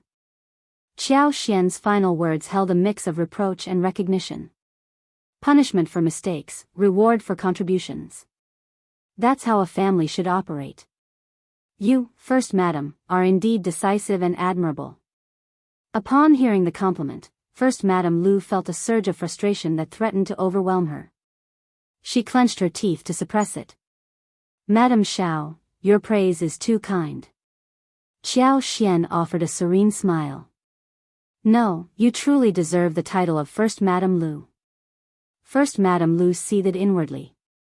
She had been outmaneuvered. It was best to remain silent. First Madame Lu, refrain from harboring any more ill intentions or spreading baseless rumors. Remember, trouble often arises from careless speech. First Madame Lu's heart skipped a beat as she exchanged a glance with Xiao Xian. With a final smile, Xiao Xian departed with Li Xia and the others. Chapter 1972. Crying. First Madame Lu calmed her racing heart and sought out her old master. Meanwhile, upon returning home, Xiao Xian found Xiao Yunduan waiting for her. With a smile, Xiao Xian remarked, "You've heard about it too? No worries, I handled the situation at the Lu family. Xiao Yunduan's expression turned icy. The Mei family must be out of their minds to pull such a stunt. Qiao Xian led him to sit down, her tone casual. As long as you don't hold it against me, I can manage. It's not much trouble. Xiao Yunduan's demeanor softened, and he grasped her hands, smiling gently. It's not just trouble, it's utterly disgusting. I usually don't bother with these matters, but it's all because of my wife. His words implied that she had full authority to handle such situations as she saw fit in the future. Qiao Xian smiled in agreement, finally feeling some relief after the ordeal at the Lu family. Concubine Yan was returned to her quarters amid wails and shrieks, startling everyone in the household. Lu Xianyun gazed at her father tearfully. Hadn't Madame Xiao been described as affable? She had managed to reconcile with the Fan family despite their conflicts. Why then, had she treated her aunt so harshly? As the wife of the prefect, she was actually calculative with a concubine. She did not care about her face at all. First Madame Lu felt guilty and hurried to explain. Second Old Master Lu felt humiliated, but he did not want to get angry with his sister-in-law, so he said a few words. As soon as First Madame Lu left, he asked Concubine Yan's maid with a dark face, what happened? The maid trembled uncontrollably and told him everything, including what Concubine Yan had said. Lu Xianyun blushed when she heard this, and her heart throbbed inexplicably. When the concubine found out that the Mei family intended to help her marry Lord Xiao as a concubine, she told her a lot about her future prospects in private. Her heart was in a mess, and her heart was in turmoil. Her ambition was aroused. She seemed to think that Lord Xiao had noticed her. Otherwise, he wouldn't have compensated her and asked someone to send her home. She had totally forgotten that Xiao Yunduan, as the lord of the prefect, was suspected to have damaged someone else's things in front of everyone. How could he not compensate her? As for getting Sun Bai to send her home, she was the one who asked for it, and it had nothing to do with Xiao Yunduan. Concubine Yan's mouth was sore and swollen, and she was so angry that she cried out in frustration. Old Master, it was all Madame Xiao's idea today, and all the servants who came were from the back of the house. I didn't even see a single bailiff. Lord Xiao and Lord Xiao might not even know about this. Our third daughter is so nice, and Lord Xiao is not at a disadvantage. No man would refuse such a beautiful thing. I think Madame Xiao must have done it on her own. Sob, Old Master, even if you don't care about me, you have to stand up for our third daughter. Why don't you ask the Mei family for help? Our third daughter can't be harmed like this. Lu Xianyun also looked at her father eagerly, hoping for his support. Second Old Master Lu was also indignant. He stomped his feet and went to the Mei family again to seek assistance. First Mrs. Mei cut to the chase when she met with Qiao Xian directly. The Mei family did not have a girl of the right age, and the third daughter of the Lu family was a mature and polite woman. The Mei family had no evil intention, they simply wished to present her as a gift to Lord Xiao. Chapter 1973, Deal with this arrangement, the Mei family pledged their unwavering support to Lord Xiao. Regardless of his actions, they would stand by him. Essentially, it was a transaction. In this exchange, the Mei family sought a powerful ally. With their backing, Lord Xiao would undoubtedly gain advantages. It was a mutually beneficial arrangement. Of course, Lu Xianyun was the daughter of a concubine.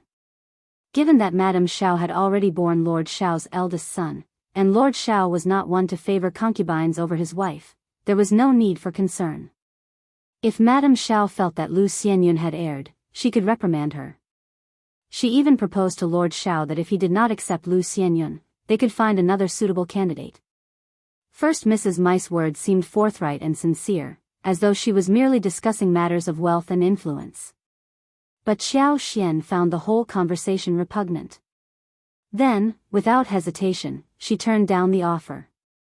Though she valued her reputation greatly, being the wife of an official demanded it, she couldn't help but feel a pang of jealousy when First Mrs. Mei proposed the alliance.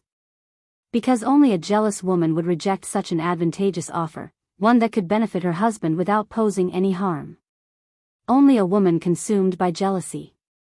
Qiao Xian seethed at the thought of how the Mei family was attempting to manipulate her into jealousy. She was not about to give First Mrs. Mei any satisfaction. If I say no, then it's no.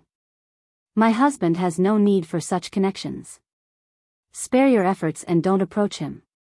Even if he were to consider it, I would never agree. And if I don't agree, no woman will enter the Xiao family. Do you understand? Nevertheless, my husband genuinely desires to govern An's province in harmony with its inhabitants. Any family, so long as they conduct themselves properly, adhere to the law, and refrain from underhanded activities, need not fear him. He will support them wholeheartedly. You can rest assured. First Mrs. Mei's attempts at persuasion fell flat. Old Master Mei took matters into his own hands and approached Xiao Yunduan directly, but the outcome was no different. Upon returning to the East Yard, Xiao Yunduan relayed to Qiao Xian, Deputy Prefect Jia hinted that there might be something off about the Mei family. Qiao Xian was taken aback. What do you mean? Xiao Yunduan sighed with a bitter smile. I'm not sure either, and Deputy Prefect Jia couldn't quite put his finger on it either. But there's definitely something peculiar going on, otherwise, the Mei family wouldn't be acting this way. It's out of character for them. He sensed that something was awry. Jia Hemming's reminder had sparked a realization within him. But the exact nature of the situation remained elusive. Unable to decipher the mystery, Qiao Xian smiled and said, "We needn't dwell on it. Whatever their intentions are, they'll reveal themselves in due time." Xiao Yunduan nodded, gently grasping her shoulders. "I've already instructed Zheng Sang to discreetly investigate. Just to be safe, you should avoid going out these days. And if you must, ensure you're accompanied by additional guards." Qiao Xian chuckled. "I'll be cautious, don't worry. The trauma from her abduction by the fourth prince's men would linger for a lifetime." Qiao Xian empathized with him deeply.